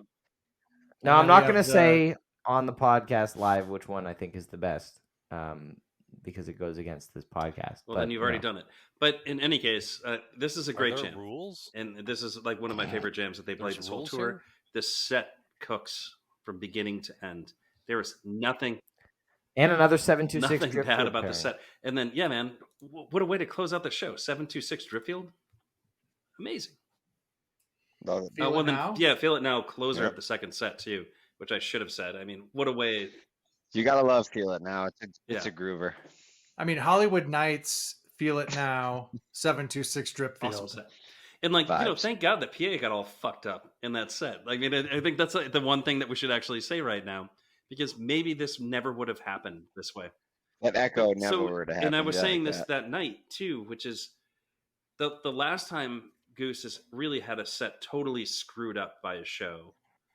I mean, we can actually think back to Frederick? Frederick, yeah. And then I Frederick? think there was also Montana where you had the speaker fire situation.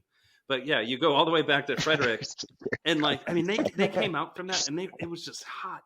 It was incredibly hot, and they did it again, except they had way more time to absolutely rage the whole way through. Absolutely love the set. Such a killer set. Yeah, shout out to the Paramount Theater for taking responsibility and covering whatever fine they had to cover to go past curfew. Nice, yeah. Yeah, shout out there. Shout out. Shall we hit? I'm sure that's Shapiro paying for that. Come on. Goose's parents. Come on. He covered As all we of know. them. All right. Neal, why don't you What do tell we us got night about two? Seattle Night 2. Night 2. All right. So Another yeah, great so picture. this is April Great 23rd, thumbnails, this Paramount tour. Theater. And hey, man, like if you didn't like Turbulence, well, or if you were waiting for Turbulence, you get it again. So you get another Turbulence, and like you're about to get pummeled with Turbulence. But so it's Turbulence, Doctor Darkness, and then I think right after this Darkness, you get an explanation for the Muscle Milkman thing, right? Isn't that right after this? The To, shout out to. No, that was in was that Eugene? that was in Okay, so Eugene. it wasn't here. Yeah, this was actually shout out to Pete Spadaro, who was running lights on In this particular show. All right, that's what I was thinking. Of. Because Getty had to miss this show for personal reasons, but shout out to Pete Spadaro, who ran lights and did a fantastic finishing job. off here. So then we get a Yeti, you get a Silver Rising, then you get a really big In Your Eyes, the biggest one they've played to date, and a Tumble. I don't have much to say about this set. I mean, you know, you get the Tumble there, and I think that's the meat of the jamming that you get in the show. And I don't know if there's a lot to say about that Tumble necessarily. The In Your Eyes is pretty good. It's long, but it's not as good as the In Your Eyes that was played earlier this tour, in my opinion, at the Cap. Yeah, I mean, it's a good set. I think the In Your Eyes is a really good, again, example of the drummers leading a jam. It's very, very rhythmic. You know, a lot of toms happening. Solid set otherwise. You know, nothing from this show lands super high up on my playlist. It was an enjoyable time. I had a good time. Anyone else on this first set, or shall we go to set 2? Set 2. All right, cool. You get Hot Tea Set 2 opener, like shocker, and then you get Seekers, second set Seekers again on this tour. You get a Creatures. Actually, this is a pretty nice Creatures here. I like where this Creatures goes, and then this show closes out with an Achy Breaky Heart, which I don't think anybody saw that one coming. Understand. Bust big out. time bust out. I don't I think did any. not. Shout out to Padge's Nobody cowboy thought that was hat. returning ever. Yeah, seriously. So, good for Trevor. And I think we were talking about this on the day after show, where this is maybe a sign that Trevor's like feeling pretty confident. It's one thing doing Achy Breaky Heart in front of 20 of your friends and some cameras inside of a place during the pandemic, right? That's one thing. And then doing it in front of like a whole theater full of people in Seattle, Washington, like that takes some guts, man. Yeah. That takes some guts. So good for him getting out there doing it. And last time We they know played Trevor it, likes he to didn't speak, play yeah. bass. Peter played the Last time they played it. No, last time they played it, Peter played bass and Trevor was just on vocals. Yeah, so. Hey, maybe you kind of have that, the protection of the instrument. There, like I've heard that said by other people before, when it's much harder to sing without the instrument or without holding the instrument than it is to than to be holding it. So I mean, good for him that he went out there and did it. I mean, that's exciting. But I've already spent way too much time talking about Achy Breaky Heart. But set highlight of this, of course, is the Creatures. I think this Creatures is really, really good. I mean, is it an all-timer Creatures? No. But if you're going back and you're checking out this show, listen to this Creatures. I don't think you're going to be disappointed. And then you get an encore of Slow Ready and Factory Fiction, which, holy smokes, man. I don't know how you close out a show better than those two songs. I don't. I mean, and then, you get the 726 Dripfield, earlier. But then you get this. I mean, you're getting encores, amazing encores all the way around.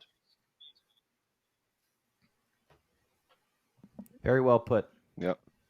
Madison later. Yeah.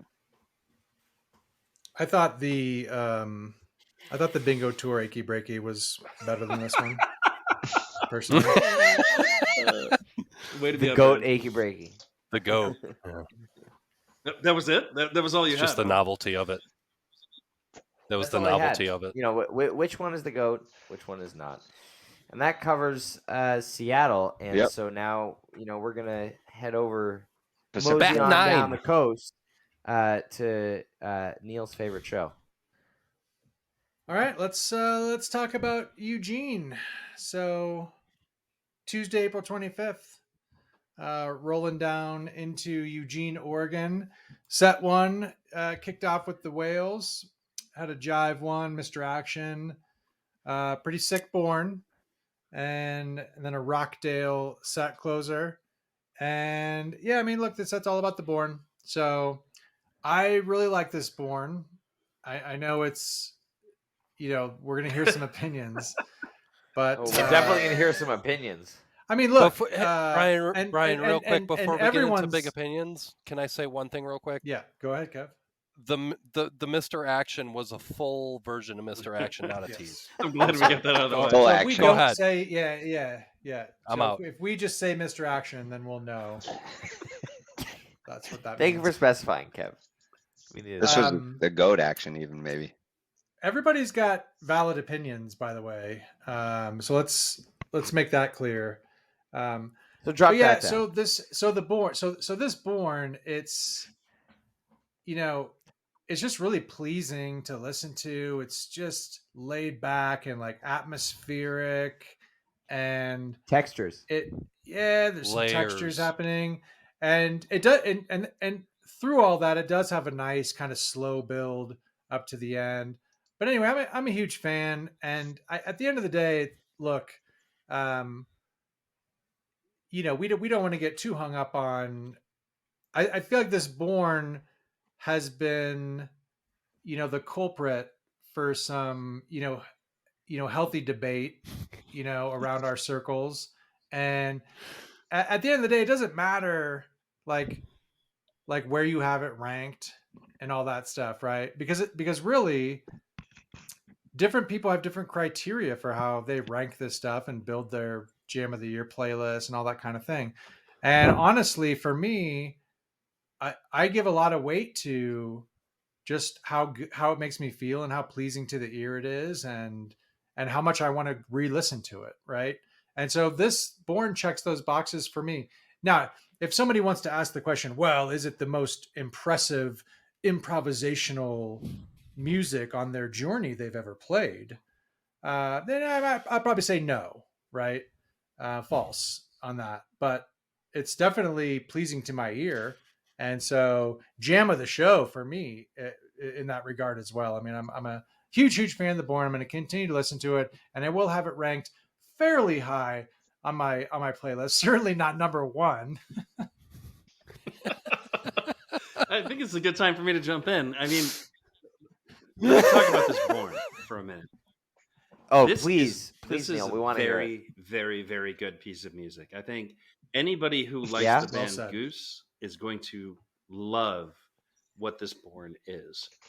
The interesting thing about this But- Born, I think that the most fascinating thing about this Born is the universal acceptance of what this jam is, because it is completely non-traditional. This is not what you're used to from like when you listen to this band. This is not, there's no soaring peaks, there's no exploration. This is simply finding a soundscape and sticking with it for, a solid 17 minutes. I want to say maybe 16 minutes. of doing the same exact thing, and boy, does it sound so good. Come on. I mean, it's a little harsh, but it is vibing. I'm not knocking this jam in any way, but I think the thing that's really hard for some people to swallow, and I think I'm one of those people, is like, is this an elite jam? Is this the kind of jam that we're looking for when we listen to improvisational music? And like, for me, if I'm ranking jams, this is not going to be very high on my list. But have I listened to this jam Depends on your million criteria. times? Yes. Do I love this jam? Absolutely. Sounds really good. And then this actually brings up a really interesting question, which is, what do you use to rank jams? And I think there's some folks out there who are like, we need to hear the piece, or we need to hear distinct sections, or we need to hear, I don't know, the darkness or funk, or riffs, or like something. And this jam has none of that shit, and it still kills. But for me, it's just not. When I listen to other jams in this show, as a matter of fact, I think they're better examples of improv. But I still think this is a soundscape that is incredibly easy to listen to. I think it's super. I will throw one. I will throw one thing out at you, because one of the things you said is that it kind of does the same thing, right? It does. It's the same group. Yeah, you used to call yourself Hosewood, and you evangelized that jam for a long time. I think a lot of people would say that jam kind of does the same thing. The sizzle though, over and over. No. It's so that's different. Then it's a different kind of that's thing. different. So soundscape versus sizzle is different from them doing the same thing. When I said what I just said, right? Like, just throwing that out there because it all comes down to preference. There's like riffs in that, and like the things that Rick's doing with the guitar in that particular jam, when we're talking about Hosewood, are so incredibly inventive. Yeah. When I listen to this, I don't hear anything incredibly inventive.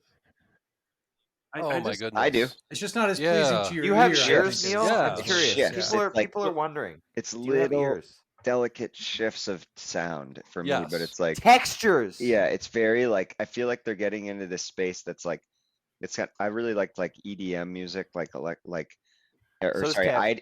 IDM. I meant intelligent dance music, which is very much more EDM, like dubstep. Yeah. I got Kev in my head. But this was like really inventive, and it wasn't like loopy. Like there were shifts like happening. It wasn't boring. It wasn't. Not saying it's boring. I'm not saying. I'm not trying to put those words in your mouth. We know what you're saying. We know what you're saying. I'm just saying, like you said, like we're used to, ranking jams in terms of Goose with these soaring peaks and just ripping, and this is not that, and it's not a non-traditional way for us to be listening to them. But I think they absolutely hit a home run in terms of like inventiveness and experimenting with sounds, and I think Jive was right on the ball as well. Like auditorily, it's just hitting people differently. Like people are just perceiving it differently, and I guess at the end of the day, that's not hitting on anybody for loving this jam. I mean, there are some absolutely. There's nothing that you've said that anybody would We're say hating that. on you for as not much loving as you this do. Jam. But like, I mean, like who doesn't love like reverse delay, right? Any amount of reverse delay is cool. Like if you play guitar and you've ever like fucked around with a reverse delay pedal, I mean, you can do that shit for hours. Like it's just so much fun. And then the vintage vibe in this sounds so incredibly good. When you listen to the recording that is available on Nugs, I mean, you get that phasing effect that he gets out of the side to side kind of stereo thing. Nuggin. Well put. But, is it vibrato? I don't think it's vibrato. I think it's more of a phasing, like when you get a left to right kind of channel switch. Okay, Mr. Keyboard Man. But in any case. Well, so for full disclosure, I've got this, I think, around number 12 right Which now. is exactly where I have it. And we're I've got it early. Well, and that's why I say that, Neal, because I think that you're. Yeah, I mean, Ryan's saying some things that I think are unfair. Sure. And then your defensive nature then also I think might lead people to believe like, oh, maybe he doesn't rank this jam. You know what I mean? Because it's boring as shit. But you actually said you like it and you've listened to it a million times, and sounds like we've got it ranked around the same place. You know what I mean? So a lot of this just becomes semantics and how we talk about the stuff that we like. What we're basically saying is that Neal doesn't smoke enough weed. When you over fluff everything, then it becomes hard for people to really know how you really feel about things, right? So you gotta keep it straight. You gotta give it to the people, you know what I mean, and be with a straight face, and that's what Neal's trying to do here, and I appreciate that. I think Ryan disagrees with this, and he's getting upset right now. Like he doesn't appreciate this single focused attack on his integrity. Well, hey, I can't do shit with a straight face. I will say this one last piece. I already said it once. Although it's funny. It's good born. You know, everybody's like, Neal's being defensive. Meanwhile, we've taken like 100 pot shots at me for like my stance on this board before this, like we even got here. But well, I mean, you're being defensive for a reason. It doesn't mean you're not being defensive. Yeah, man. I'm just saying, this Empress absolutely fucks, and we should talk about the second set. Yeah, let's talk about set two. Yeah, talk about set two. Yeah. Set two. We're still on Eugene. Yep. What do you mean still? The Empress of Organos, Rosewood Heart, Peggy-O, in that kind of mid set two cover slot, Arcadia, and then a White Lights Encore. So yeah, Neal, kick us off with this Empress that you like so much. I kind of feel like it does the same shit over and over, but for 17 minutes. It's not 17 minutes. What'd you like about it? B, you are the master well, of like, the oh my, like, hey, you talk about this. The tables turned. Like, I am the guy who's sitting here saying, like, folks should listen to this Empress because it's such a fucking good jam. And meanwhile, there's 4 other people here who are not backing me up on that. And one of them is Ryan fucking Storm. I like the Empress. The biggest Empress fluffer. It's a great jam. I love this Empress. It's a fucking great jam. So we're flip-flopping here now. We all love Born and the Empress, but we all are like 5% less enthusiastic about both, depending on your view. I would like to clarify that I was a big Empress fluffer in 2021. You were, and you know when you should be a big Empress fluffer? Is right fucking now, because this jam is so good. About this Empress, because it's awesome. It's a good one. You get 12 minutes of Empress, and it's 12 minutes of everything I've always like criticized Empress for. Absolutely. It does the same thing. You get like turn-based soloing, and sometimes people say when the solos are really good that's a good jam. In my opinion, that's not.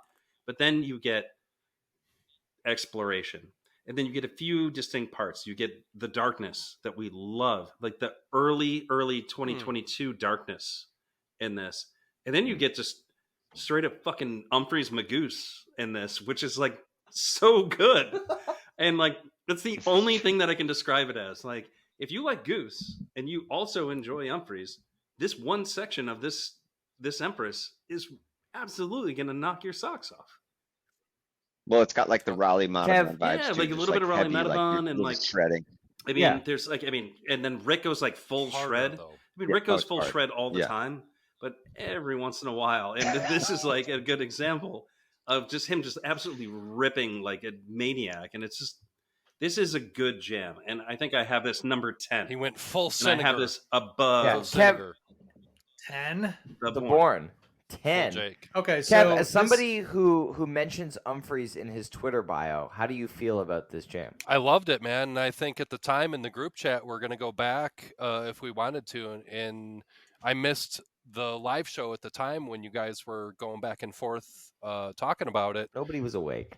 A few of you were. Neal was, because I came back the next day on re-listen and I put in the group chat like, "Hey, holy shit, Goose is coming for Humphreys," because it hit me like that, like it was a full Jake Sinninger fucking light the shit on fire, and everybody around them was like, "Yeah, light that shit on fire," and that's how they played it. And I was yeah, at home I was like, "Yeah, man.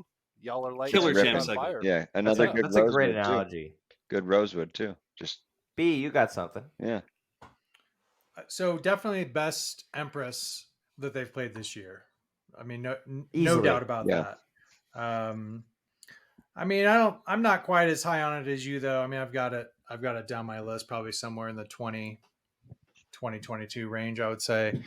I don't know. Maybe I need to re-listen to it more. You know what I mean? I respect Neal's opinion, and so when he's this high on a jam, when have I been wrong? Really? I'll go re-listen. Rose. But yeah, this is nice Rosewood. There's a lot of really good Rosewood. I think Rosewood. The Ryman one's really good too. I think Rosewood is up there with Wisteria in terms of like slugging percentage. Right now, especially. Version. There's some really good Rosewoods and some really unique Rosewoods this year as well. This isn't at the top of that list of Rosewoods, but this never going to complain about seeing a Rosewood in my set too. Peggio, I'm a huge fan. I don't know how you can't be, honestly. There are people out there. It's an incredibly emotional song, man. How can you not engage with that? Good pick for Eugene. Crushes it. They just crushed this version too. Good dead shows in Eugene back in the day. In fact, I would say best Empress of the year, best Peggio of the year, and best Arcadia of the year. Yeah. Given what the other Peggio was, that was it. Half speed. Oh God. Dead and cold. Yeah. I mean, hey, listen. Anytime they play Peggio in a show, it's a good show, right? This set, it's played, not as it reads, like we were saying earlier when we were talking about Montana, is probably the best set they played this whole entire tour. A lot of people think that. I think it's hard to actually disagree with that. I think you might find one or two examples of a better set, but man, as written, excellent set. As played, amazing set. Whole show. Yeah. Great show. I mean, whole show, top to bottom. So it's the best good. Top show. I don't know if this is my favorite Arcadia of the year, so but far. it's between this one and what Cap. would be. I really enjoy the Cap Arcadia, but maybe I'll listen to this one again and see. You like the Turkish vibes? You know what I like about this Arcadia actually is like it's kind of like Darkadia. Oh no, that's the Madison. It's got like a little bit of that like dark element in it. Wait, they haven't played. No, they haven't played Turkish vibes in like 4 years. Yeah, it's been a while. It's been absolutely a while. Talk to our resident Turkish hash session master, Brendan. You just said a lot of words there, D. That I don't know if they go together. There was adjectives, and I think there was one noun. Turkish. Everybody's gonna appreciate those shout outs. And then so White Lights Encore, I mean, killer, dude. White Lights is always good. It's absolutely good. It's fun. I think a lot of people were hoping for the SOS Encore at this show. But White Lights was fun. It was good. I just want to say this Rosewood felt like the band just like from the first second of the jam, they were all locked in, one mind, like groupthink jamming. So good throughout this Rosewood, which we're not seeing a ton of for Goose right now. They're kind of moving in that direction, but there's still a lot of Rick leading or Peter leading or now Trevor leading, and so this Rosewood felt like they were all contributing without one person being at the clear forefront of the jam. So that this was really cool to me. And Peter's guitar tone in his Peggio solo. Yeah, not bad. Actually, Peter does take that solo. Not bad. Pretty solo incredible. Peggio. I think that's actually like lost on the listener a lot, right? If you're not watching the video, you don't even maybe realize that Peter's taking that solo. And now that Peter's like tone is so distinguished from Rick's, as opposed to, let's say, like back in 2020 when they were playing like basically the same rig. The same guitar. Yeah. Now you can piece it apart, but it's still hard to distinguish if you don't listen to nearly as much Goose like I do, for example. And he does a really, really good job of it. Does a very, very good job on this one. Yep. Okay. Shall we mosey on down to San Francisco? We'll head down the coast. Had a day off here. Ended up at the Warfield in San Francisco on April 27th. We have another drive for what it is right now. So we go drive 2, nice little combo, followed by lead the way, another one after a short gap, especially relatively and then SOS, Bob Don, and a strong pancakes to close. Yeah, I don't know, but the drive thing's sort of making me a little frustrated at this point. But as we've said, I like the set list as a whole. I thought pancakes was pretty solid. Mid-set SOS, nothing really like jumped out a ton, but good energy. I don't know. This was a good set. This was a very enjoyable set. This is Neal. This is where the Clav tweet GIF is from. Oh, is that where it's from? Too. Okay. Yeah. So, you know, this was a fun set. A lot of great energy happening in the room. You know, check out the day after show for sure. Yeah. Is this definitely not the debut of Rick's new guitar? Was it no, that was night 2. Right? Okay. Night 2? It was night 2. That's what I thought. You can hear night 2 especially, yeah. We'll okay. get there. I thought, I mean, it, you know, like you look at the first 5, sorry, there's no jam really, because we're cutting off drive. Jive 2 is what it is, solid, lead the way. Built-in jam there, but yeah, not much of a jam. Yep, built-in SOS, heavy and solid. Bob Don without. Like that would be a good spot maybe to like have put it in the Warfield too, especially to kind of like do a little floaty vibes, but I don't know. Pancakes was good. It wasn't my favorite of the leg even, but decent. So is that 2? Yeah. All right. Yep. 2? So yeah. We opened it up with a little happy birthday to Sam King, tour manager. Gets these guys on stage, you know, tries their best to get them out as early as she can. So, and then we had they have to listen. So we opened up with Whip It into on the stage. Yep. Animal. Into the Mist. Followed by a full Dragonfly. We love that, of course, here. Big Redbird, Magic Carpet Ride, Eurocean, Butter Rum. Encore, sorry. Encore was butter rum. So, yeah, I mean, this is a tough set in a lot of ways, but it's a great Redbird. I do like the Dragonfly, of course. Eurocean's good, but it felt weird to end there, and odd set for me. So I'll say this: but they took that great Redbird. Great. If you're Redbird. not going to finish Into the Mist, you damn well better just segue right into fucking Dragonfly. Like, dude. And they didn't segue right into it. They did kind of like. Oh man, I mean, like as far as segues go, gorgeous, and like it's so good. And it wasn't planned. Yeah, Ryan and I talked about this a bunch. I love Dragonfly. Like you hear those Dragonfly themes show up. You know, one member of this podcast loves to point out those Dragonfly vibes.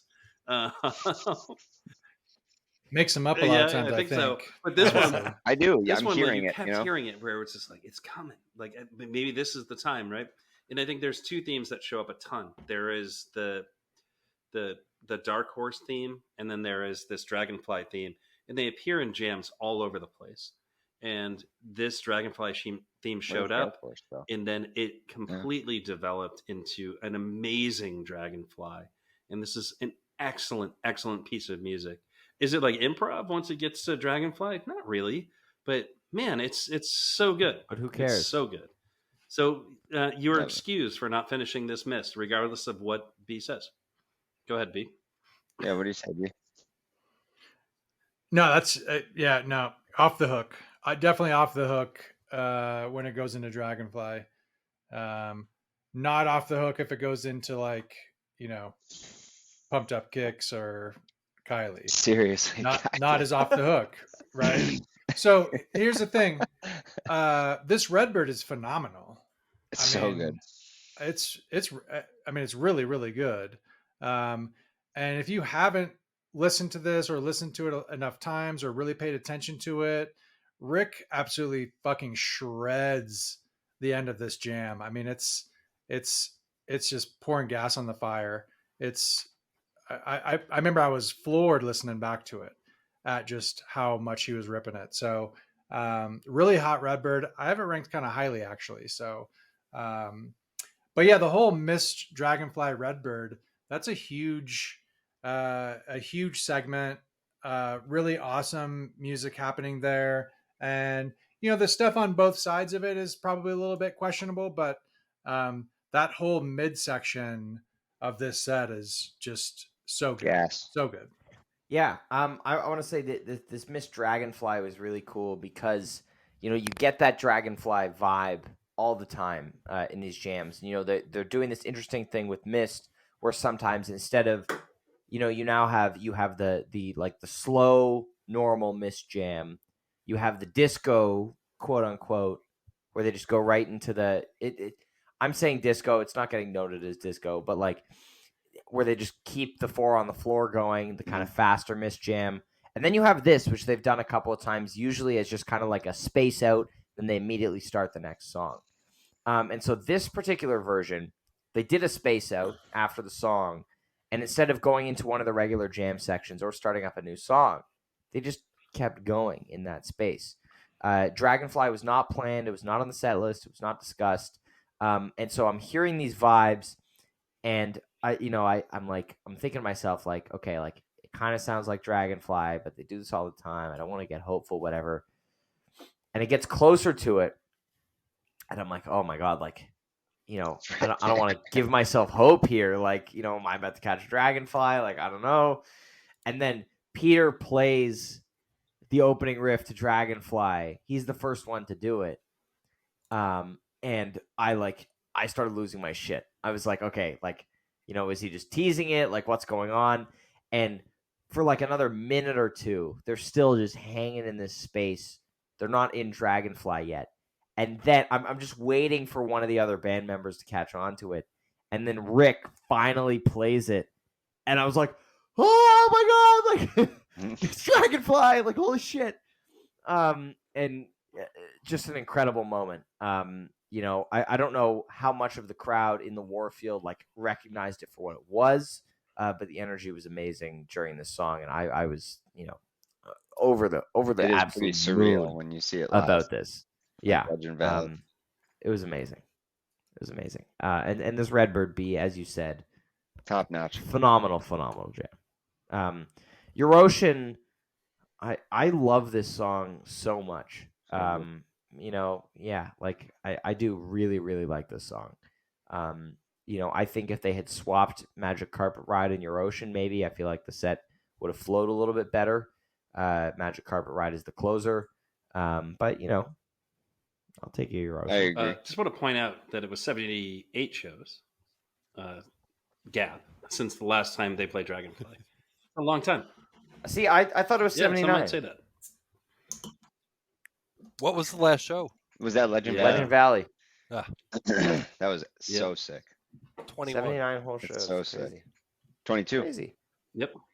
That's crazy. They played 79 shows in between. I mean, like, yeah, that's like, perspective-wise, a lot of that is a massive, massive amount of shows. And we talked about this on like one of the day after shows. Like they've only played like, it in like 9 something months. like 180 something shows. Maybe I'm pulling that number out of thin air, but since Bingo Tour, but since like last year they've played 90. Yeah, I mean it's outrageous how many shows they've played in the last 2 years. Absolutely outrageous. And yeah, man, Dragonfly always kills. And what a shame that it's been so long since they played it, but it's super special when they do play it. And the way they found it here, this wasn't planned. They weren't like saying, okay, let's go out there and play Dragonfly for the people. They found that in a jam. It wasn't on the set list. It wasn't on the set list. They decided to play Dragonfly for the people. Scroll up. Yep. Hell yeah. All right. Do we want to talk about night 2? Yeah. Hell yeah. Night 2 of the Warfield, the debut of Rick's new guitar. A lot of cool energy in the building. Phil Lesh was there for the first set. Graham Lesh was there for the whole show. Phil had to go to bed, I guess. Shout out Katie on this one. Of course, we said we're going to talk about every California Magic opener on this tour. And here's another California Magic opener. Yeah. Fortune teller. Who didn't see this one coming? Cali Magic, Turbulence, Elizabeth. What, Neal, did you have Cali on your picks? I didn't because I overthought it. Yeah. Who didn't see this coming? We should have saw it coming. Wow. Although, once again. Easiest. Who didn't see Turbulence coming? Because, like, man, like they were just going to play it every show between here and the end of tour. So easiest 7-pointer of the night. Anyway, Cali Magic, Turbulence, Elizabeth, Not Alone, Everything Must Go, and Seekers in this first set. Pretty solid set. Nice to see this Elizabeth. Good Elizabeth. You get a nice Chugly jam, and you get a gorgeous, gorgeous jam on the back half here. This is the best Elizabeth in a very, very long time. Really, really enjoyable listen. Not Alone continues to be criminally underplayed. I'm going to let Neal talk more about that song. I'm going to leave it at that. And, Everything Must Go continues to be awesome. I'm going to let B talk about this first because he's going to say this Elizabeth sucks. But, Noted Elizabeth hater B. Take it away. It. So first of all, Not Alone's been played more times than This Old Sea. 3 times as many times as Arise this year. Yeah. So just for context, right? You say criminally underplayed. I mean, there are other. It's not the only. Obviously, song it's not going to get the plays underplayed. as Lead Up and Feel It Now because it's there's only so many slots for these types of songs, right? And so they don't have the opportunity. So they're always going to be played less. But anyway, I digress because I think This Old Sea, I would say, is criminally underplayed so far this year. But so I really want to say just a couple of things. Just when I look at this set list, I would say swap Turbulence and California Magic, swap Everything Must Go in Seekers, and I think this set flows a lot better. I feel like there was something on the set list after Seekers, wasn't there? And they just didn't end up with the time they thought they had, maybe because Elizabeth went long. I don't know, but I don't think that Seekers set 1 closer was planned. But anyway, I digress. I mean, Elizabeth was definitely the jam of the set, and it is a good jam. Nothing wrong with this Elizabeth jam. It's on the playlist. It's just another one of those where it's like I've just got to fast forward through, the song number 1, and then, probably the first 5 minutes or so. Yeah, 4. You're a hater. No, it's not a hater. I was giving him a hard time. I mean, it's a good jam. Hey, listen, Not Alone is an awesome song. I mean, criminally underplayed, I think so, because they should play it more often. Although this song kind of breaks your heart when you listen to it. So I don't know how many shows you can actually play this in. You really got to pick your spots to play it. As long as Rick is breaking my heart. Yeah, I mean, it might even be a hard song for him to sing. I mean, you read those lyrics and like, man. Oh, stop! boy. Stop! You're gonna make me feel bad for him. It also might just be complete fiction too. You don't know. Yeah, I hope so. I hope nobody hurt Rick like that. I don't know. It's a fantastic song though, and I said this on the day after show, and I'll say it here. I cannot wait until Arablo plays this song. Can't wait, because when they do, I'm going to listen to that a million times over. Perhaps in Boulder. I mean, like, yep. Hey, Saturday night, man. Like, yeah, if you've got limitless money, they're going to play it on Saturday night. Screw Europe tour. Forget Europe tour. Go to the next Arablo show. Spend all your money to do that, so you can hear Not Alone when they play it, because it's going to be awesome. Here's the problem with that, Neal. Here's the problem with that, Neal. When they're competing other musical concerts in the same city. Well, you're going to miss out. I mean, hey, you can see something that folks have seen a million times before, or you can see the debut of Not Alone. Go see Arablo. Go see the debut of Not Alone. Nobody's seen it before. But anyway, that I digress. In Vale. Does anyone? Yeah, in Vale. Does anyone have thoughts on this first set, or can we go on to set 2? Move on. Can we talk about that for the next half hour to 45 minutes? Well, first I want to give a shout out to Butter's wife. Okay, sure, yeah. I mean, why not? Natural Light comes in a can. Bird don't sing. Can made of aluminum. Is it a little bit fun? Illuminati. That's pretty good. Shout out to Butter's wife. Thatch, Feel It Now, Silver Rising Arrow Pick it from with a tall Modifon tree. encore. The wheels are falling off the wagon here. What do you mean? We're talking about Thatch. Yeah, they're singing Thatch. Yeah, we're singing it. It's all part of it. It's all part of it. I'm actually gonna when I edit this, I'm gonna turn up the volume on the Thatch singing, and then just like turn yourself down. So it's gonna be at the forefront. Yeah, that's the transition. Yeah, best Thatch ever. And an incredible jam. I mean, it's. But this is no longer just extended Thatch. This is a legitimate, let me see where I have it. This is a playlist legitimate contender, definitely top 20 jam for me. I mean, this is the real deal. Yeah. I have it at 28 right now. Oh yeah, that's too low. Oh, that's too low. It's top. All right. It's like 17 for me, maybe. See, I feel like on a whole bunch 17 of jams, for me. I'm trying to have reverse attendance bias, and like I feel like I'm being too critical on certain things. Hey, there are two amazing Thatches this year. There is the Ryman Thatch, where you get the absolute clav explosion. So if you really like the clav, you really love that Ryman. I do, and I love that Thatch. But then there's this one, which actually does jam, right? And if you want to assign types to them, I think you can assign a type to this one, and I'm not going to do it. But this actually goes somewhere different. And it is the first Thatch, I think, to do that ever. Also, it is the first over 20-minute Thatch ever. Right? Do we agree on that? We do. Yes. So that's it. That's not something we need to agree on. I've been calling for this shit for like forever. It's like, when is the first 20-minute Thatch going to come? And here it is. And it's so good. It's so good. And then you get the Trevor lead-in Illuminati. I mean, how does it get better than that? It comes in a can. I would just like to specify the man himself has noted that it is not a Trevor Reed's poetry. I know that there is some discourse out there asking why it's not noted as Trevor Reed's poetry. It is not Trevor Reed's poetry. Ben, art is like in the eye of the beholder. We can all decide what art is for ourselves. And correct. Art is in the eye of the beholder, but lgoose.net is when I not hear those in the words, eye of the beholder. That's poetry to me, man. And Trevor... Neal's like, look at me. I am the decider. Trevor can't tell me that that's not poetry, because that is fucking poetry. He's the one that's speaking it. He has a say in whether... I mean, maybe he can think that.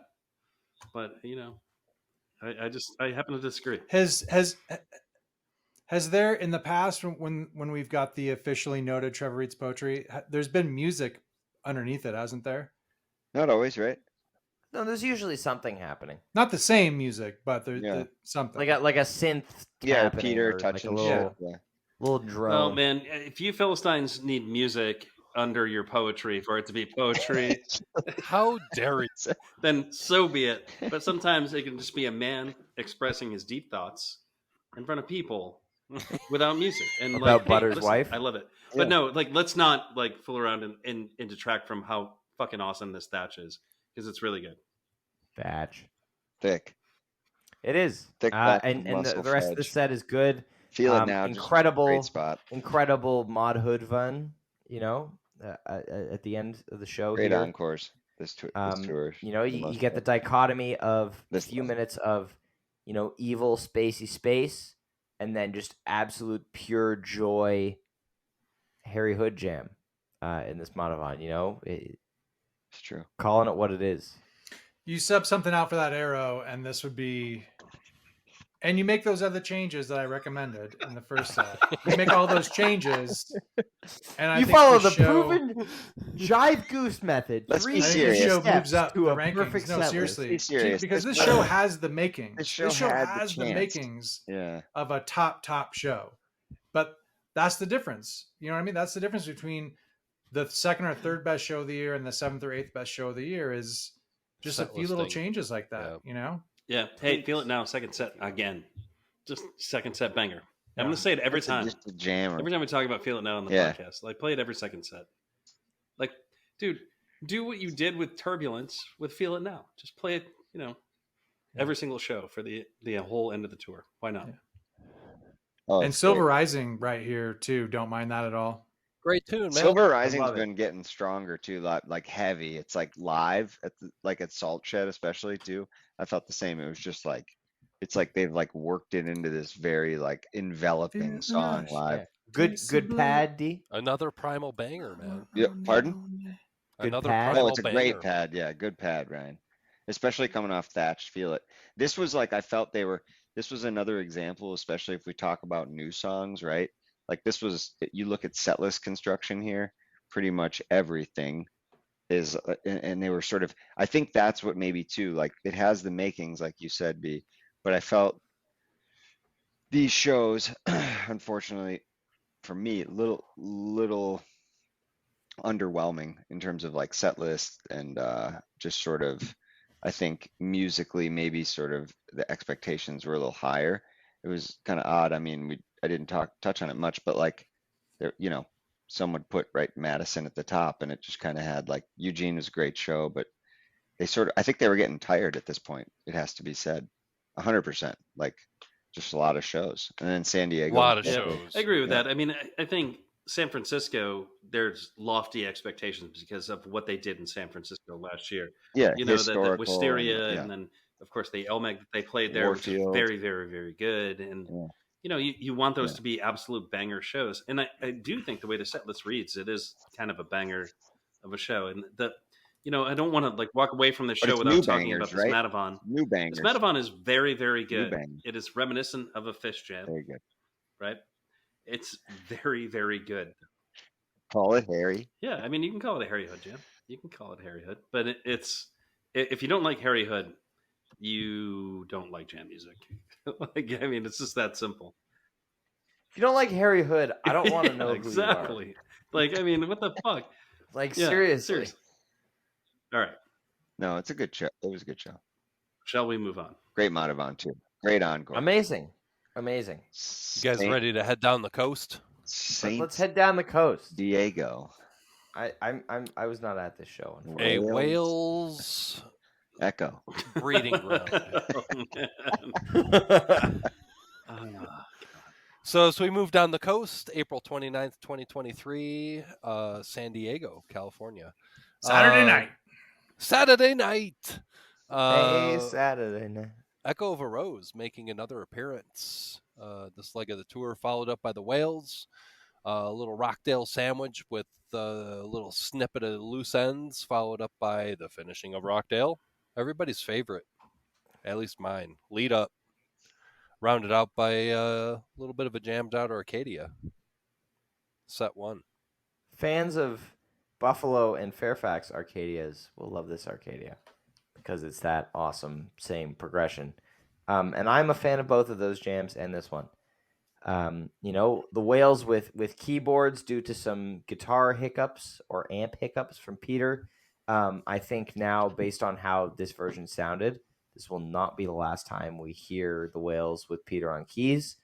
This Rockdale loose end sandwich was pretty solid. Like, I feel like there was a little bit of interesting jamming happening, and then Rick kind of pulled the plug on it in favor of the usual like kind of double time Rockdale jam that they've been getting into this year.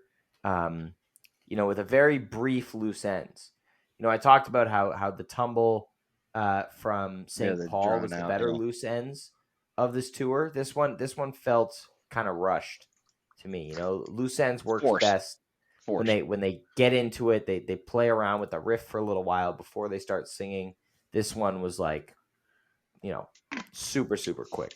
So what's the deal with loose ends? It feels like both like the teases of it and the couple plays that they've had of it have been a theme over like these couple legs of tour they've done so far, that they haven't really, like, it used to be a really sort of rare thing, but now it seems like they're teasing it a lot more, as well as like it's making, even in this brief appearance here, it's making more appearances than it did in prior years.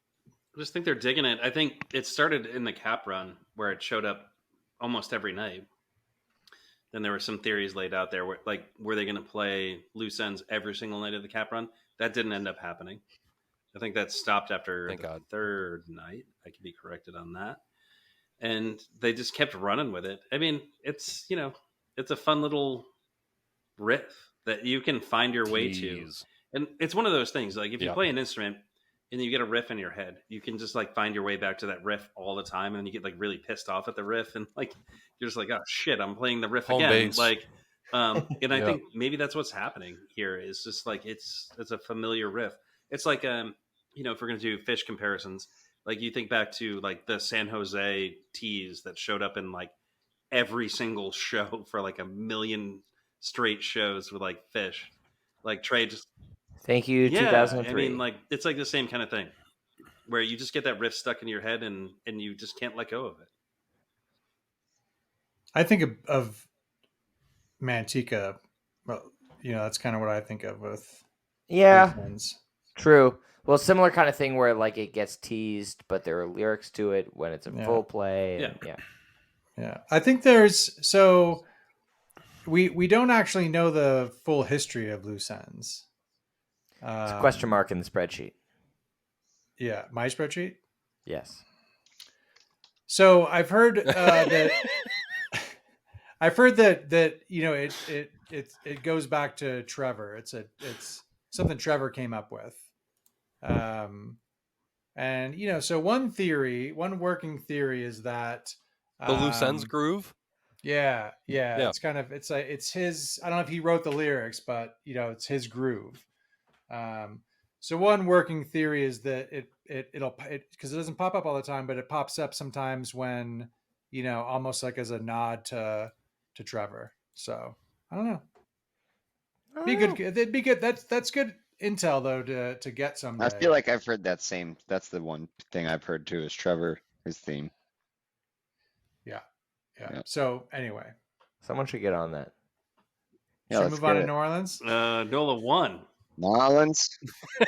We haven't gone into the second set of this show yet. We have not. So let's move on really quick to the second set. We've got Hunger Sight. You're not going to let me do the second this set, isn't right? me. I don't know why I thought I was doing this. I did the last show. Kev. Very sorry. Set 2, 429. Kev. So 420. No. Set 2, Hunger Sight. Another big Hunger Sight at 20 minutes. Transitioning into Creatures. A crowd favorite, if you're not a boring person, Shamalama Ding Dong, Go to Stay in the Nights, rounded out by another lengthy drip field, and of course encored by our Hot Tea. It's good stuff. Hey, cool I'll say this about the set. I got some perspective on Shamalama Ding Dong by a friend of the pod, Brian Brinkman, who actually came on and did a little bit of the pod with us. And he was like, hey, listen, anytime you get a little bit, he did a whole pod with us. Anytime you get Motown in a Goose set, it's fucking awesome. And it's fake Motown. Yeah. Okay. I mean, that's like what he said. I'm using his words. So, and he's right. Like, it's like the kind of music where it's just like, it's hard to not like it, right? It's like when you listen to like Sam Cooke, there's not a person that's going to listen to Sam Cooke and be like, yeah, that shit sucks. Like, it's just good. And it's like fun. And like, sure. Is it like a silly song that like people might not like because it's like, I don't know, maybe a dick joke. Sure. It's too fun and upbeat, and it's fun and it's upbeat, and you cranky. should chill the fuck out if you don't like it. I don't like the comparison between Otis Day and the Nights, this fictional band from a movie, yeah. being equated with Sam Cooke. But is Shout Motown? Man. I mean, I guess it's a British band, so it's probably not considered Motown. But I guess my point is not all Motown is just because it's Motown. You can back into a genre. I think I'm not a fan.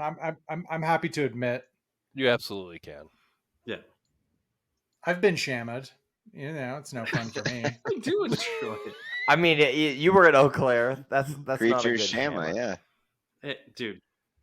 This was also the second set was also probably, in my opinion, like I mean the only time this whole leg really where it was like, what are they doing with time management? They've gotten a lot better with looking at the clock as of late as they used to be. but this was like, 8 o'clock showtime with an 11 o'clock curfew and like a, interesting move. That's a big, and I mean, look, that's a big drive from there hasn't been a big drive since and the then cap. you're headed to No, just New he means Orleans after physically that. a drive.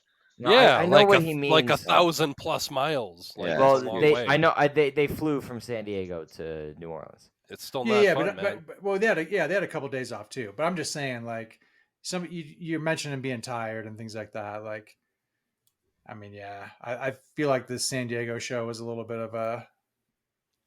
I think they took it easy. You know what I mean? The real tour closer was in Eugene. Am I right?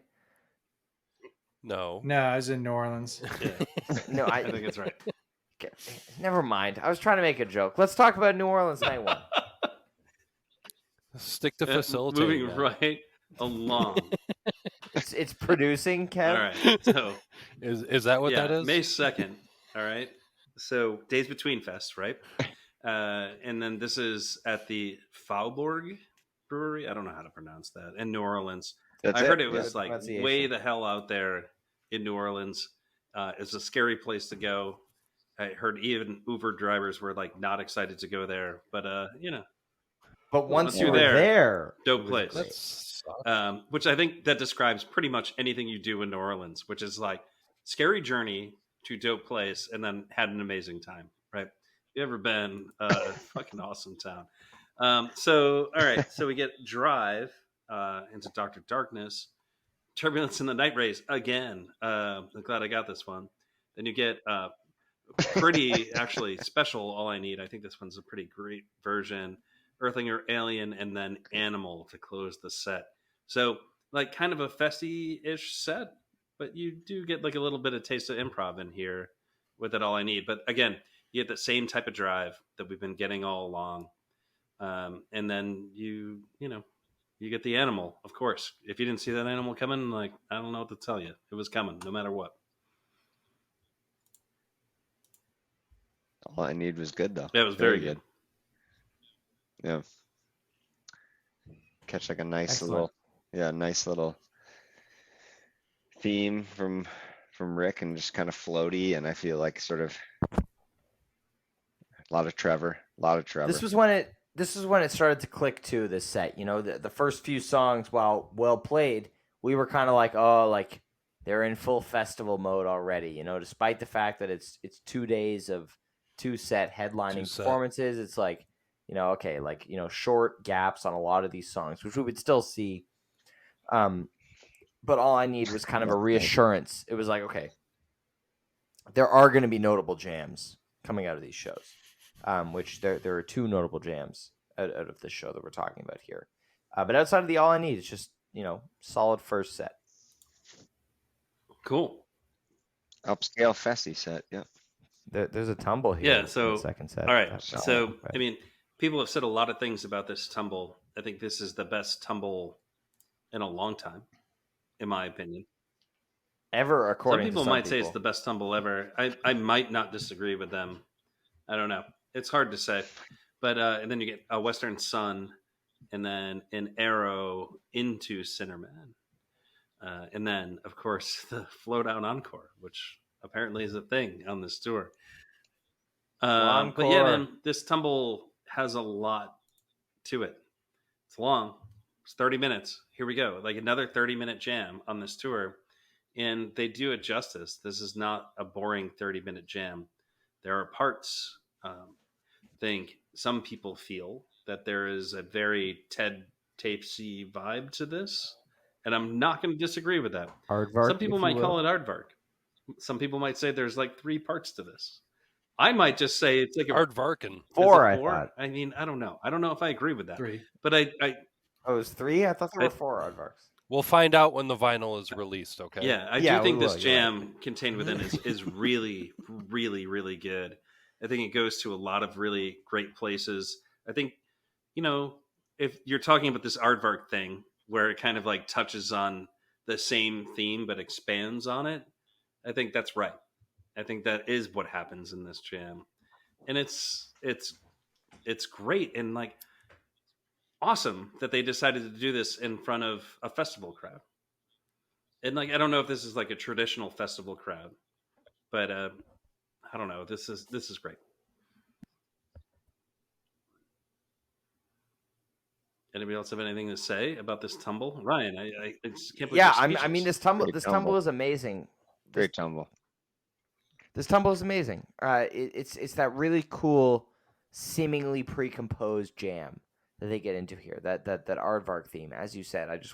I mean, I agree with everything you said, Neal. It was Did we get a well name? put. No, actually, credit needs to be given out. This is like no. incredible. Jeff, our good friend of the pod, named it Aardvark because he felt that it was very Ted Tapesy, and then. And I like that. I actually like that he did that. Yeah, taking initiative. Yeah, he's taking initiative. You know, hopefully we do see an Aardvark release eventually. That is this theme. Yeah, he's making shit up. That's all. That's all. What do you think we've been doing for the last 2.5 hours? I think this tumble is really good. I'm a big fan. Very good. Well, I just like to say that you are the person that has it as the all-time GOAT tumble. Yeah, I think it is, and I think it's another example. I think it's another example of a 30-ish minute jam that they, that they hold your attention on and really kind of knock it out of the park in terms of just making it interesting and re-listenable. So yeah, it's really strong, I think. Yeah, I mean, this is one of the. I mean, what's better? What's the better tumble? Maybe Fayetteville. Yeah, no, I think it's right. I think it is probably the best tumble they've ever played. I think, again, it has like really high re-listen value. I think if you're gonna like talk about the best jams of the year, this one's in the conversation. This is one that kind of jumps into that like top 10 category. I think should be a top 10 jam. I mean, it is for me. I have it at 13 right now, personally. Too low. If you have Eugene Bourne ahead of it, I think you're doing it wrong. Say too low. Just saying. I mean, clearly my opinion doesn't carry much weight, but I think this is that's fair. It does on your playlist, Neal. An example of excellent improv.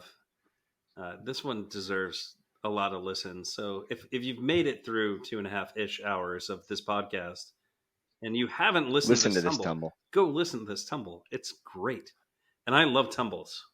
Let me tell you, I can go on and on about like tumbles that I love, but this is one of the this better conversation. Like what, this conversation is probably going to force me to listen to this tumble after. I think that's probably what I'm going to do after this podcast. Yeah.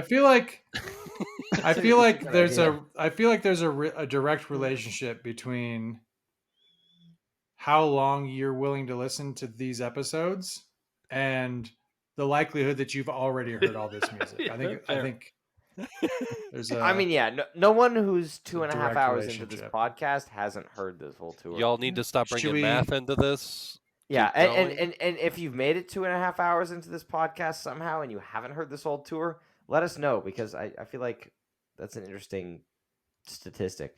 Damn it. We should have talked about Fantasy Goose at the beginning. Should we do night 2? Might as well let's do night 2, and then you can talk about how they didn't play Mr. Action.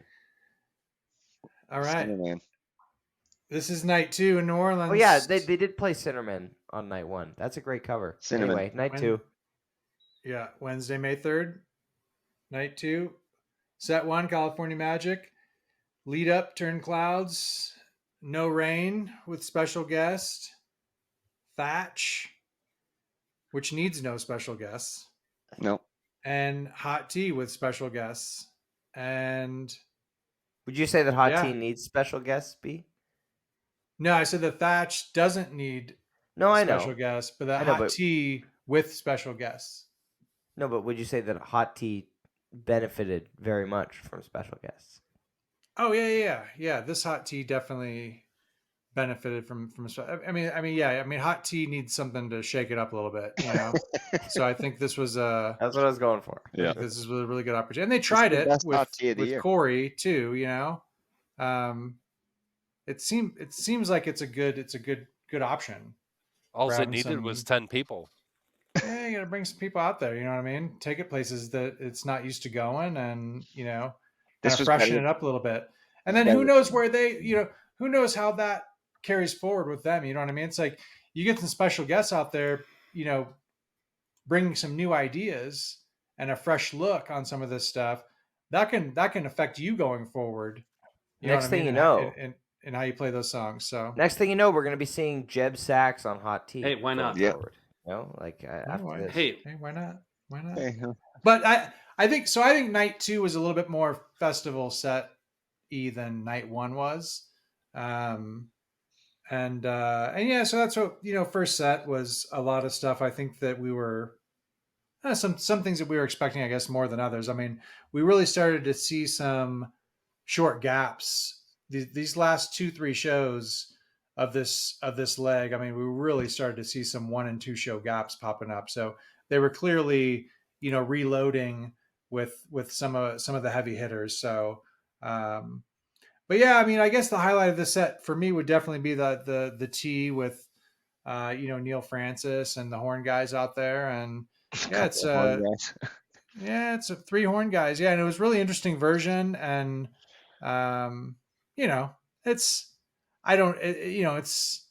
it's not spectacular to where I'm going back and listening to it all the time or anything, but I thought it was a really fresh and interesting take on that song, which for me, I think, really needed that. So, and then, you guys can talk about the No Rain and I mean, I don't want to talk about the No Rain. I mean, I think I said like enough about the I listened to it today. The interesting thing about the No Rain is I think people at the show didn't hear what people who were webcasting the show heard, and like they are lucky.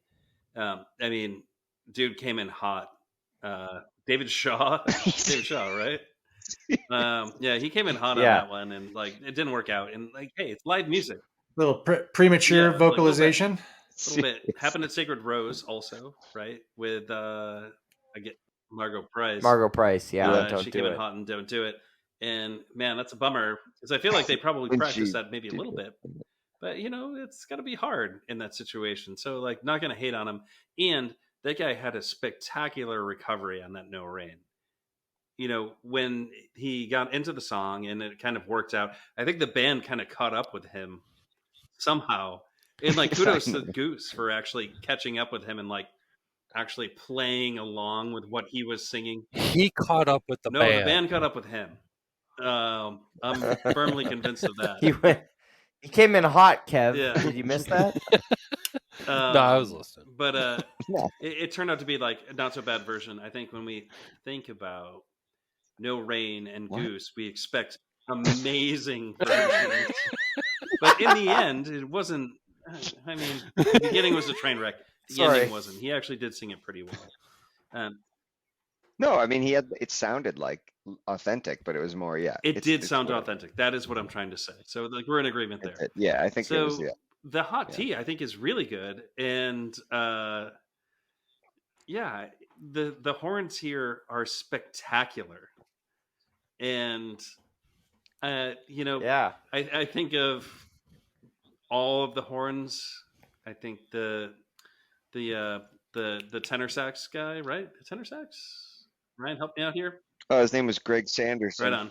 That dude is awesome. Wow. That guy is he a friend? Yeah, like that actually surprised me, and I agreed with you. And I don't know if it's true. You're making shit up, but the guy who took the first turn on sax, very, very, very good. It was like that dude had been playing Hot Tea his whole entire life, and he was just like waiting for the moment to play Hot Tea with Goose, and he was just like, "I'm just gonna fucking crush this," and he did. The trumpet guy the trumpet solo was good. Not great, and then the baritone sax guy also amazing, and I love this. I've listened to it a ton, and you can say what you will about Hot Tea, but I mean, anybody else want to add something here? This is great. Yeah, I mean, I want to shout out Neal Francis here. Laying down the vintage vibe. Nice little tag team moment with Neal kind of adding in a little bit of organ. Dual stripe shirts handling the knob. Yeah, matching sailor outfits. also matching outfits. But you know, I hope Neal comes back and sits with them again. That would be at fun. some Yeah, point. Maybe a little bit of Clav next time. You know. How old is Neal Francis? He looked a lot younger. I've never seen him before, really. You know, but watching that video, I would highly he looked recommend really that you young. go see. I He's would Ryan's highly age. recommend that you go see Neal. How old is next he? time he's near you, because I don't know how old he is, but he Yeah, no, I mean incredible. he's awesome, and like I think this is a good point to actually point out that if you've never listened to Neal Francis, do it. Go listen to Neal absolutely Francis. do it. Yeah, I've loved him for 34. a really, really long time, and I was so excited. Changes, Prometheus, In Plain Sight. Yeah, I mean he is so good. Kid, he has like a pedigree in this type of music. Like he's not just some dude off the street who just like kind of started playing this stuff. He kind of has a long history of playing with really great bands, and I love the music that he makes. They're just loaded with incredible hooks, and I was expecting more from him in this one. It kind of seemed like he was backing off and letting Peter do his thing, but I did really enjoy kind of the back-to-back playing where Peter was like playing the clav, and then he was playing the vintage vibe with his right hand, and he was playing the organ with his left, and then Peter kept like hitting the knob, as we like to talk about. That sounds sexy. Like everything you said just so now fucking sounds sexy. so sexy. It was. It really was. You had the sailor outfit. So it's like Peter's like hitting the knob while he's like playing the clav. But like the funny part is what I found amusing when I was watching it on the live stream, and we talked about this on the day after show, was it almost looked like Peter was like slapping his hand away from the organ, where he was just like stop playing my fucking organ, man. Don't touch But my he was knob, just hitting dude. the knob, doing like the thing that Peter does, where he kind of likes the oscillation of the Leslie speaker being like right in the middle of the fast and the slow. And Neal's like, yeah, that's dude, play that. So man. much cool shit happened in that hot tea. So like, I don't hate that hot tea at all. I mean, it's so good. And yeah, put that one on. I tweeted about this, but like, drive home from work. If you drive home from work these days, maybe some people don't. And if you live in the kind of place where it doesn't rain for 3 days straight, roll the windows down, and then just blast the shit out of this hot tea. I assure you, you will have an amazing time on your drive. Indeed. B, what do you think of this? You already said. As somebody who, he elocuted. I know, but after Neal has said that this is something that should be played over and over, do you have a rebuttal?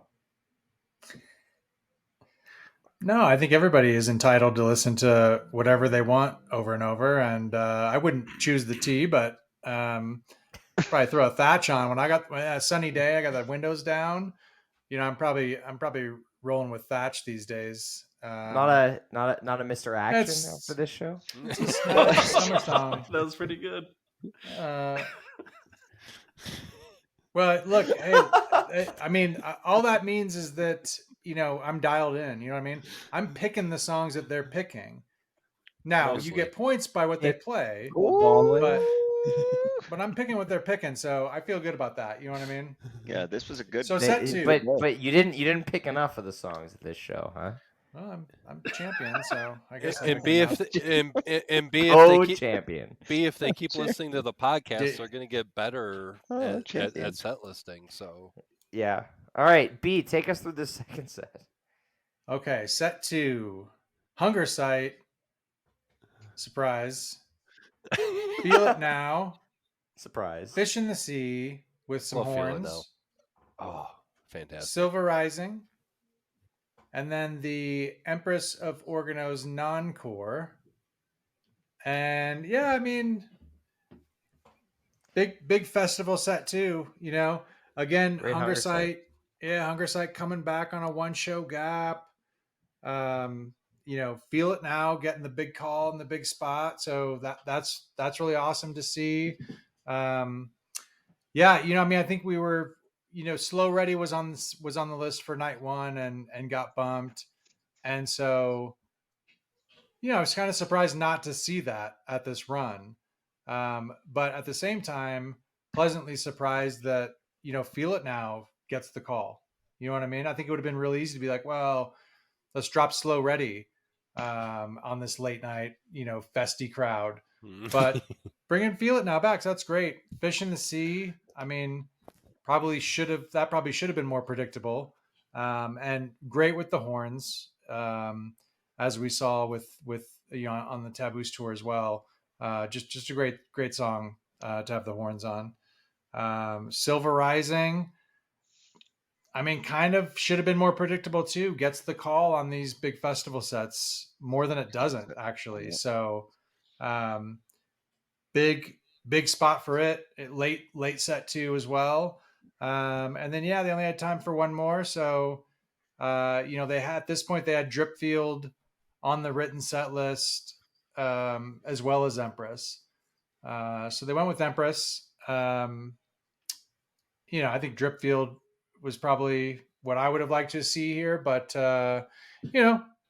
overall, strong set to close things out. And the Hunger Site did have a nice big jam to it, as it's been doing, throughout the tour, throughout the year. So, but otherwise, just kind of ripping through great tunes to kind of keep the party going and keep the vibe alive. And strong overall. I'd say this show was a pretty strong finish to the year. I'm sure these guys were probably pretty for the tour. I'm sure these guys were pretty happy to walk off the stage and look forward to some rest, some time off. Yeah, I'm looking time forward to hit the studio. Yeah, I'm looking forward to seeing how the large slate of festivals that they have scheduled in June kind of pan out after we've kind of seen, a few festivals so far this year. We had Okeechobee and we had these two in New Orleans, which are kind of, I feel like all three of these shows so far are at a higher level than the festival sets that we saw in 2022. So I'm curious to see how that translates to the many they're playing this June. The next headlining Goose date isn't until possibly the mystery June 21st date. And then Louisville. And then Louisville. I think the 420 Fest last year was a pretty solid show. Yes, correct. But I agree with a lot of the other festival sets were, unremarkable. Yeah. Anyone else have? Anyone else have anything on this show? Great Hunger Site. Fish in the Sea with Horns is great. But maybe we're tired. Back. Maybe time to hit the sack. Yeah. I don't know about you guys. Yeah. Well, we got a couple things we got to cover still. Are we doing Ask Vickers segment here, or are we just going straight to the sack? Well, the sack is Ask Vickers, I think. We didn't get the pre-record? Oh, we didn't. Man. Oh, man. Well, maybe next time. Maybe next time, but shout out to Vickers. Only one person to blame for that not making it in. It's true. Fucking blame Vickers. Vickers. Jesus Christ. Well, soon we'll have Vickers on the show. Blame Vickers. He will entertain all of your questions, and we're looking forward to that. But I mean, we might as well just dive into the questions that we do have and answer them. Yeah, we get a lot. Yes. Shoot, I didn't even put up a post on Mastodon. I would have got it. I would have tried to get some more. You want me to find one question? Slacker. Well, we could get, like you put one up on Mastodon, we get a nice something from Chop, or maybe not. But normally the same people. Okay, so we've got a good one from friend of the pod Corey at West LA Fade Away. 2 Ys, just in case people were confused.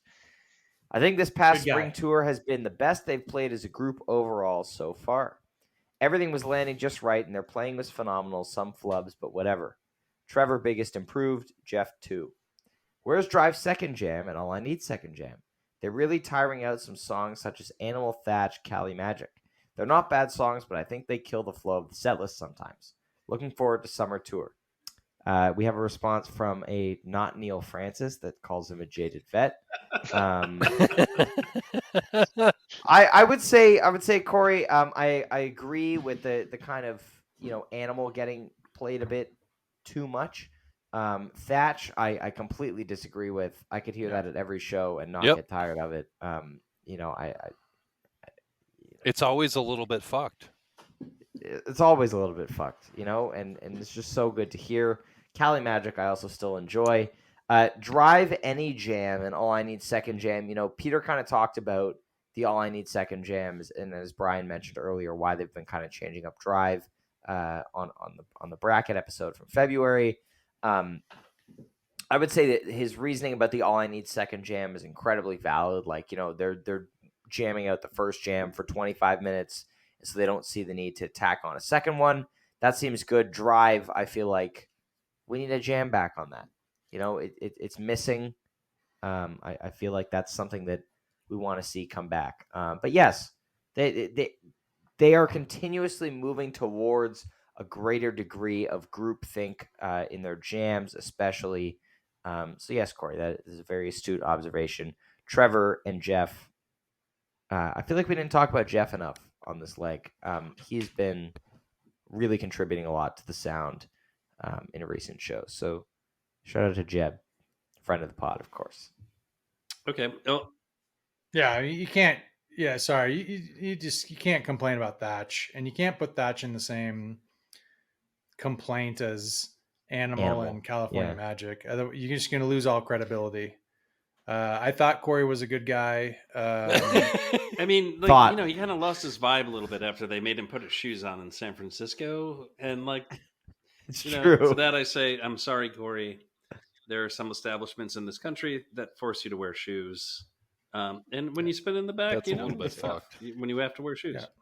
All right, who's got the next grab of the sack? So I'll give you one from 902 Vickers, 90210 Walsh Vickers right now. I think it's more of a comment than a question. It says, "Can't wait to answer all these questions." Yeah, false. To that I say, fuck you, Vickers. Incorrect. Not today. Well, I got no. There was we have a nice follow up here. From where are you guys reading these questions from? Twitter. It's an application on the internet. From Ryan Legvold. Yeah. Are they in my email? Yep. Did you send an email? They're on the doc forum. Just ask yourself. So Legvold says, to follow up with Jeb action, one of my favorite new things from this tour are the Jeb bombs. What are your thoughts? They're not new on this tour. That's my thought. That is my thought. And Ryan can back me up on this. They've been heavier. It's been around since last year. Heavier Jeb. Yeah. What? True. Okay. Well, we're not here to, point out where our contributors are wrong. I think the crux of the question is, how do you feel about those bombs? Sorry. You just finished criticizing Corey for how he's wrong about hashtag. So this has something to do with Thatch. He's uncomfortable with that criticism. I see. Yeah. So there's a difference between being objectively wrong and subjectively wrong. Yes. Which Ryan is also objectively wrong about the Jeb bombs. Yeah. No, but also in Ryan Legvold's defense, huge Goose fan. The band loves Ryan. They dedicated Moby to him at Goosemas. It's true. True so story. He doesn't get to many shows because he lives I think in the Yukon territories or somewhere nearby, maybe. Well, he lives in the North Dakota is that where province. He lives? I mean, it's close. Province? It's South Canada. I live in a province. South Canada. It's South Canada. So Ryan hasn't seen a lot of shows. No water. It's South Canada with no water. So but the Jeb bombs are awesome, and if you felt them, but you have to be there to know. Really, you don't hear that on Nugs. So Java. Do we want? Yeah, no. I was about to do the Java one. Can we launch into that one? Well, wait. Did you do one already, Neal? Okay, great. Can I do just a real quick follow up? Yes. Be done. He put in there, why were there 400 more votes for one matchup in the Jotty than any other matchup? I still want answers. Blame Vickers. Yeah, blame Vickers. And I think he answered his own question. And that's and okay. All right, let's move on. There you go. That's the answer. All right. So thank you. Legitimate question here, and actually this one requires some thought and an answer from everybody who's here. So, this is the real deal. I know everyone likes their Jam of the Year lists, but I'm more of a which shows are best kind of guy. I'd love to hear the casters each list their top 3 shows so far of this year. And you can abstain from this if like you're not a show rater. I'm not a show rater myself. I'm going to do this. But I think there are at least 2 people on this podcast who are dying to answer this question. So Ryan, you're going to go first because like you're not going to allow anybody to answer this question first. So why don't you give us what you got? What do you mean I'm not going to allow anybody to answer this question first? You're very eager to answer this question is what he means. Yeah, and if you go first, there's less likelihood you'll interrupt the rest of us. In theory. Madison, Ryman Night 3, Cap Night 1. Wow. Thank you. False. Oh, damn. Okay. My picks are objectively false. Are we doing the whole year or the Mountain Man from the Cave? Please tell us your top 3. April 1st. Madison. Cap 1. Wow, mine were so off. And to that I say true. You're both right. Because they're all awesome. But no, I actually more agree with Jives on that one. It's those 3. I wish I actually went first. But because now it just sounds like I'm just saying what Jives said. But like that is actually... You threw it to me. Like I have an original thought, bro. For fuck's sake. But no, actually my number 1 was Athens. All right, there we go. Okay. So I'll go next. We know you love the South. And I could do this quickly. My top 3 are the first 3 shows that California Magic opened the show at for Katie. She's not listening. There's 0 chance. We're 3 hours in. I mean, yeah. Mine are a combination. Well, to be honest, I don't think they were listening 2 hours in. Nope. Nope. D, what you got? Well, I think I have a combination. I don't think that Madison was great. It's probably number 2. Ryman Night 1 and Cap Night. Yeah, Cap 3-8. All right. Ryman Night 1? Night 3. What? No, he said Night 3 and Cap Night 1. Yeah. B, are you okay with reading a sack off the screen here, or is that like sacrilegious to you? Oh no, I love to read what the fans are saying. Okay, so we would just like to specify that Jive Goose is not on Twitter here. I'm sharing my Twitter screen. Which one do you want me to? You pick one. Choose. That I have to read through all these and pick one. Well, can I pick one for you, Jive? How about that? Or do you point me to one? Point me to a good one. I might have to read it for you.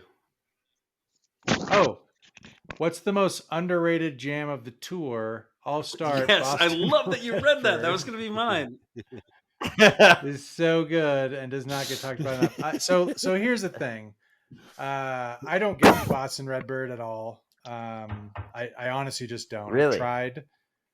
I've had people in my ear on this one, and I'm not hearing what other people are hearing, I guess, and that's okay. You know, everybody listens for different things, and you know, some people like different stuff. Underrated jam of the tour for me. That's a really tough question because I think a lot of this stuff is kind of highly rated for everybody. But I would say as I look at my list, I'm wondering if I might have things like Ryman Rosewood higher than other people. Similar jam. Yep. To that I might have Ryman Redbird. Rockdale. I might have Ryman Rockdale higher than other people. Inside Out. And I definitely have Inside Out probably higher than some other people. That's an underrated. So there's 3. I think that's an underrated jam. Yeah. All right. I think Ryman Rosewood too. All right. D, you got a sack here? Wrap up the. I just read about Jeb's. Did everyone read a sack? We sacked. Oh, can we keep this going for a minute though? We got like a bunch of good ones. So. Listen, if you want to keep the fine people still listening at this point here for a little bit longer, go ahead. And I think this is a good one, and I think this deserves to be answered.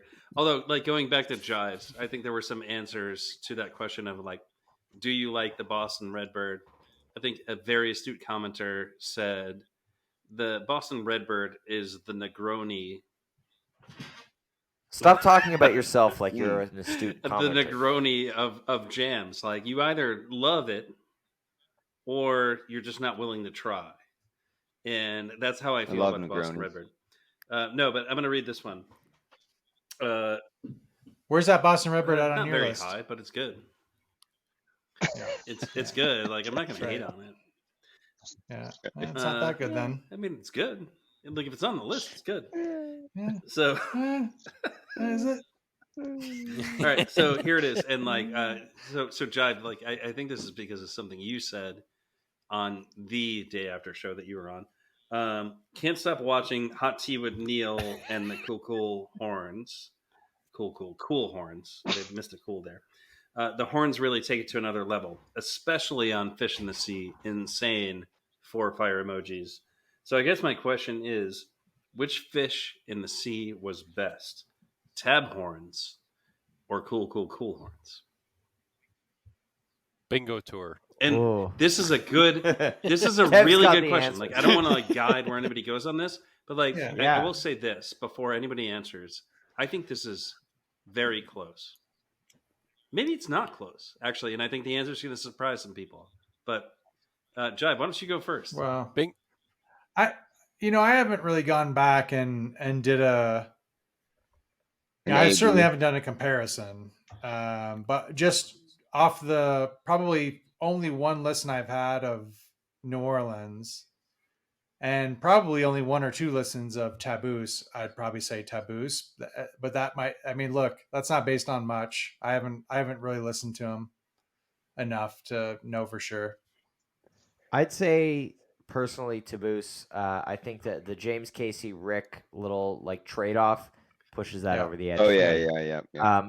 As a whole, I feel like the New Orleans version may be a little bit tighter, but in terms of being better, I feel like the James Rick interplay and trading makes that one. That answer is not going to get you a rig tour with the tab horns, but my answer actually is. I just said that the tab horns were better. That's exactly why I think you think you're going to get that rig tour.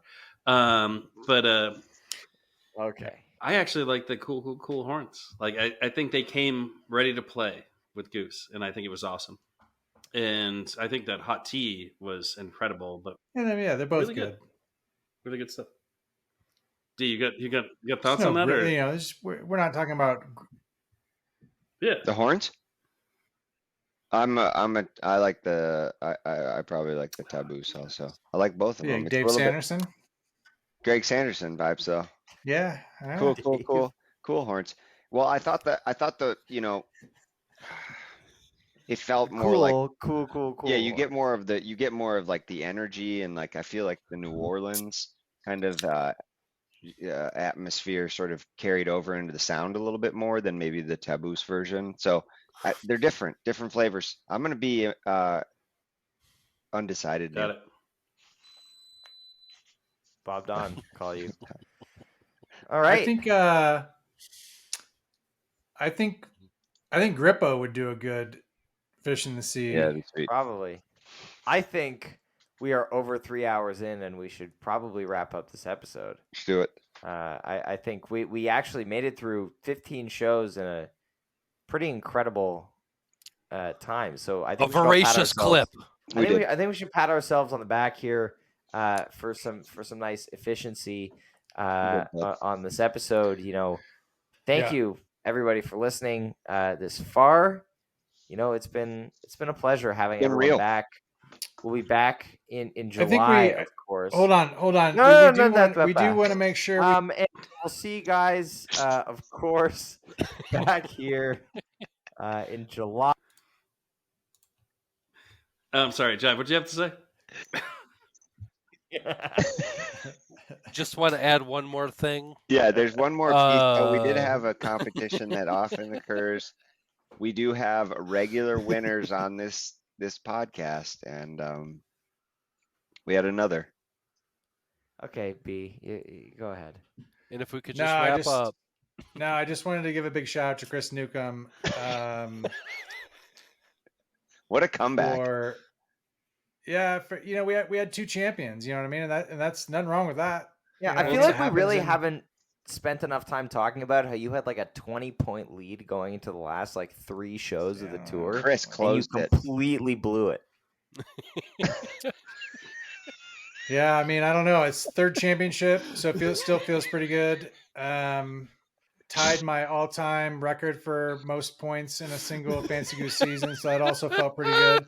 So yeah, I mean, I guess it all just depends on what you want to focus on. And I've learned in my kind of professional, competitive career. I want to play pickleball with you so bad. Yeah, you got to focus on. You got to focus on you're out there on the court. You know what I mean? You're not thinking about the points that you lost. You know what I mean? You're thinking about the next point that you're going to win. And so yeah, I mean, was I up 20? I don't know, but all right. We can't see that data I think now. At the end of the day, yeah, I don't mind being co-champion. In fact, I think it's great because we're able to welcome more people in to the community of champions. So I have a question. I think it's been an exclusive group. Neal and I have been the only winner, the only champions in the Fantasy Goose Tour era. Sounds rigged. So it's nice to welcome in one of these new up and comers. He called himself kind of a Cinderella story. So it's great to see. Yeah. No, I'm a big fan of Chris. He's been a big winner too. He's won some prizes from us on the Jam of the Year Bracket Challenge. So I truly did want to give him a shout out. Welcome to the club. Yeah. So would you feel any differently if you had tied with Neal for the tour championship? Well, I think I'd be more proud. I'd be more proud. Shoulders with greatness at that point. So I mean, Neal's been okay. Neal's been a mentor. And his brother. Him and his brother. Oh, man. Yeah, it's true. Shout out to Nate, the secret to Neal's success. Yeah. The way they collaborated was a lesson for us all. Well, congratulations, B. Now I think it's a good time to wrap up the episode. Now that we've given you your recognition, your 15 seconds of fame, if you will. We're back very, very soon. Of course, festival season kicks off with summer camp at the end of the month. Chillicothe. See how the band Thatch 8 goes. points. Thatch 8 points. Hot tea 8 points. Animal Thatch 7 points. Yeah, let's go. Yeah. We're not trying to give away the strategy. Silver here, Rising. Of course, if that's not your strategy, then you haven't been paying attention. So yeah. Well, we'll see. We'll see if Neal can redeem himself during fantasy season. Of course, we will be live as always the day after every show, provided there is a stream or a feed or someone who is at the show. We will be live at 3:30 p.m. Eastern to talk about it, which is going to be great. Of course, we'll be back with another one of these episodes in July, talking about in July. We may do one sooner, actually. So that's it turns out like Peach is in June, and we're going to do that from the wave pool at Peach, you and I. So, yeah. I mean, from the wave pool? Why not? That's news to me. All right. Yeah, well, join us live from the wave. We should pool recap fewer shows so that it's not so long. Yeah. So we will probably see in a couple weeks June at some point, and then we can talk about other stuff. You know what I mean? Yes, exactly. So we'll be back soon, of course. Anybody who's still listening right now, of course, if you're still listening right now, we're sorry. Send us a tweet. No, bold of you to assume that my mother would listen to 3 hours of podcast. But if you've made it this far, please send us a tweet about what you think of Jive Goose's singing voice. We know who's listening. That was Kev at the end. Yeah, that was Kev. Well, I wasn't asking about Kev's singing voice. I was asking about Jive Goose's singing voice. I'm sorry. It's a bit of a bait and switch there, if you will. Well, anyway, we love you. This all. was fun. I like podcasting. Good times. 5 of us. Good times. Oh man, it's a good one. It's a great time. All right. Well, thank you everybody for listening to this episode of Always Almost There. have a phenomenal day, and we will see you next time. Acid.